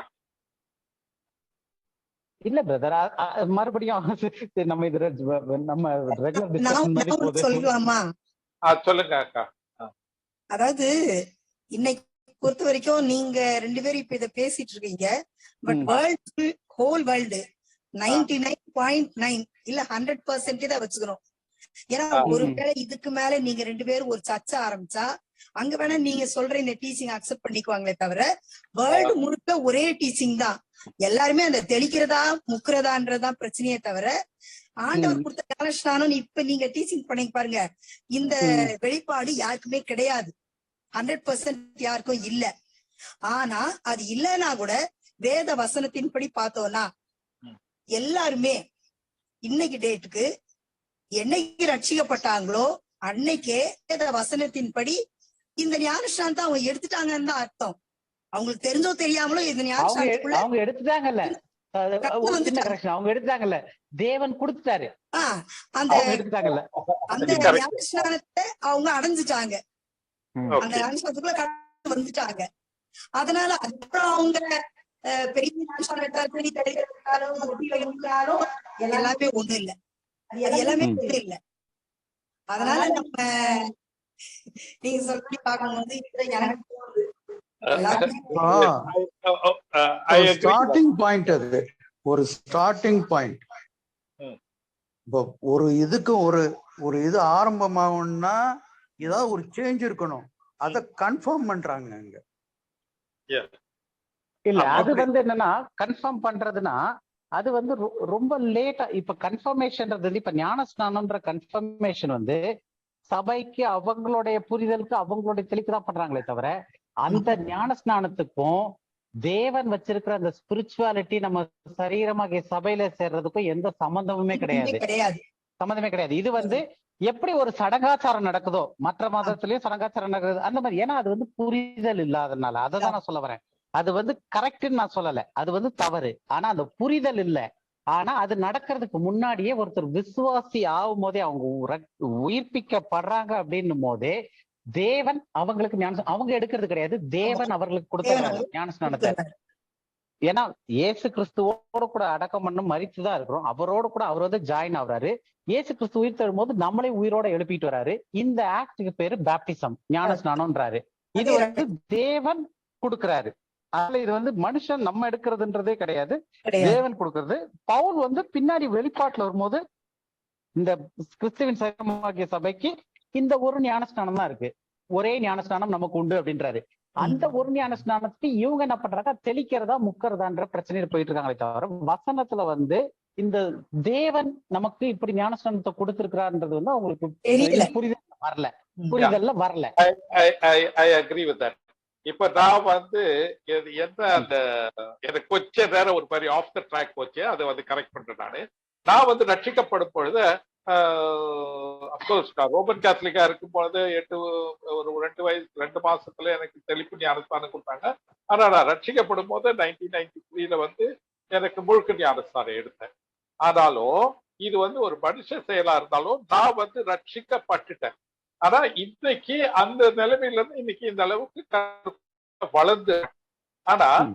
என்னுடைய தண்ணியில நான் முக்கி எடுத்தாலும் நான் என்னைக்கு அந்த இயேசு கிறிஸ்துவ எனக்கு என்னுடைய பாவத்துக்காக அவர் மரித்தாருன்றதை நான் விசுவாசிக்கிறேனோ அப்பவே அந்த தேவன் கொடுக்கிற அந்த ஞானஸ்தானம் தேவனுடைய செய்கை நடந்துருது. நடந்து முடிஞ்சிருக்கு. முடிஞ்சிருக்கு. அப்போ நான் இன்னும் அந்த ஜீவன் ஆத்மான்ற பிரமாணத்துக்குள்ள வந்துடுறேன். அந்த பாவம் மரணம்ன்ற ஆத்மால இருந்து வெளிப்பட்டுறேன். ஆனா அந்த அந்த புல் இது கர்த்தருடைய காரியத்துல இது கண்ணுக்கு தெரியாம நடந்தாலும் இதை ரியலைஸ் பண்றது இன்னைக்கு நான் ரியலைஸ் பண்றேன். இது ஒவ்வொரு பீரியட் நம்ம ரியலைஸ் பண்ணி போறோம். அதுதான் இது எல்லாமே பாத்தீங்கன்னா இந்த சம்மரியில பாத்தீங்கன்னாக்கா நீங்கள் இதனுடைய சம்மரி இது 3rd பாயிண்ட் சம்மரியை பார்க்கலாம். எங்க நீங்கள் ஞானஸ்தானம் பெற்றிருக்கிறீர்கள், சரீர பிரகாரமானது அல்ல. இந்த ஞானஸ்தானம் சரீர பிரகாரமானது அல்ல. இது அந்த ஞானஸ்தானம் தண்ணி தெளிக்கிறது கிடையாது. இது ஆவிக்குரியது. இது கண்ணால் காணக்கூடியதல்ல, கண்ணுக்கு தெரியாதது. இது மனுஷன் கொடுக்கிற ஞானஸ்தானம் அல்ல. இது தேவனுடைய செயல். ரட்சிப்புக்கு சில காலங்களுக்கு பிற்பாடு நடக்கிறதல்ல. இது ரட்சிக்கப்படுற அந்த சடத்திலேயே நடக்கிறது. இந்த very moment it happens at the very time of salvation. இதான் நீங்க ஒவ்வொரு பாயிண்டுடைய சபரியும் இதே தான் நீங்க பார்த்துட்டு வருவீங்க. சரிங்களா? அப்போ 7:30 ஆக போகுது பிரதர். ஐயோ இதோட முடிச்சிடலாமா? ஏதாவது டவுட் இருந்ததுனாக்கா ஷார்ட்டா கேட்கலாம். இல்லாட்டி நம்ம சிஸ்டம் போட்ட மாதிரி நீங்க இதுல போடலாம், வசதி கேட்ட மாதிரி இதுல குரூப்ல கூட போடலாம். இல்லாட்டி ஏதாவது கேட்டீங்கன்னாக்கா கூட அது ஒரு தாட் ப்ரோவோக்கிங்கா இருக்கும். அது ஒர்க் ஆன் அது பண்ணலாம். ஆக்சுவலா இன்னும் ஒண்ணு சொல்லிடுறேன். இந்த ஞானஸ்நானத்தை பத்தி பேசும்போது இது ரைட் டைம் தெரியல, பட் சால்வேஷன் அப்ப என்ன நடக்குதுன்றதுக்கான ஞானஸ்நானத்தை தான் இப்ப சொல்லிருக்கோம். பேப்டிசம் ஸ்டடின்றது நம்ம தனியா இதெல்லாம் முடிச்சதுக்கு அப்புறம் வர நாட்கள்ல அது ஸ்டடி பண்ணுவோம். டோட்டலா பைபிள்ல என்ன பேப்டிசம்ஸ் இருக்கு, எப்படி எல்லாம் அதை அப்ளை பண்ணிருக்காங்க, என்னெல்லாம் இருக்கு அப்படின்னு சொல்லிட்டு ஜென்ரலான ஸ்டடி பேப்டிசத்தை பத்தி ஒரு அறிவு நமக்கு வர்றதுக்காக அதை தனியா நம்ம பண்ணுவோம். பேப்டிசம் மட்டும் தான் இது. ஓல்ட் டெஸ்டமென்ட்ல பேப்டிசம் இருந்ததா, அது எப்படி இருந்தது அந்த காரியங்கள் எல்லாத்தையும் பத்தியும் வாசிக்கலாம். வேற ஏதாவது டவுட்ஸ் இருக்குங்களா? வேற ஏதாவது இல்லாட்டி இப்ப நம்ம பேசுற குறித்த காரியங்கள்ல இன்னும் நம்ம ஆரம்பிக்கவே இல்லை. 4th பாயிண்ட் போவே இல்லை. ரிவ்யூல தான் 3rd பாயிண்ட் புதுசு பிரதர். ஒரு பாயிண்ட் முடிச்சிருக்கோம் இந்த வாரம். ஓஹோ, ஓகே. New point. ஆமா, okay okay. Buried and rise. ஏன்னா இது ஒரு கான்ட்ரோவர்ஷியலான பாயிண்ட், புது பாயிண்ட். அதனால இது ஒரு பாயிண்ட் போதும் இன்னைக்கு. வேற யாருக்கும் டவுட் இல்லைன்னா ப்ரேயர் பண்ணிட்டு முடிச்சிடலாம். நம்ம யாராவது ஒருத்தங்க ப்ரேயர் பண்ணி.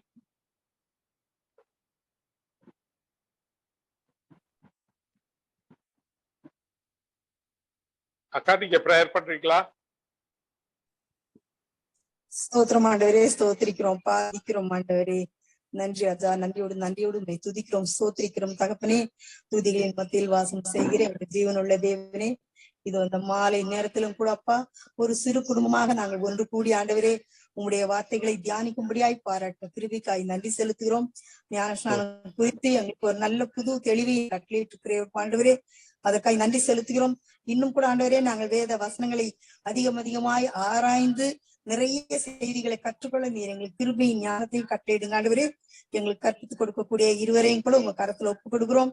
நல்ல சுகபல ஜீவனை கட்டளையிடுங்க, நல்ல ஆரோக்கியத்தை கொடுங்க. இன்னும் மேலும் அவர்கள் வேதத்தை தியானித்து எங்களுக்கு எடுத்து சொல்ல நீங்க கிருபித்தாங்க. அதை புரிந்து கொள்ளக்கூடிய ஞானத்தை எங்களுக்கு கட்டளையிடுங்க.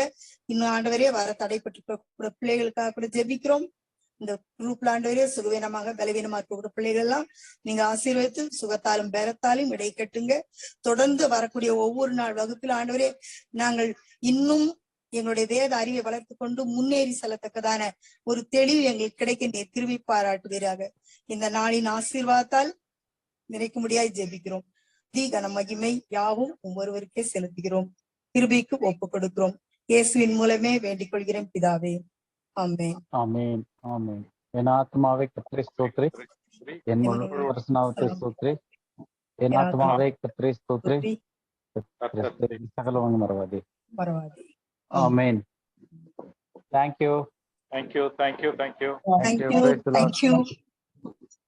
Thank you. Thank you.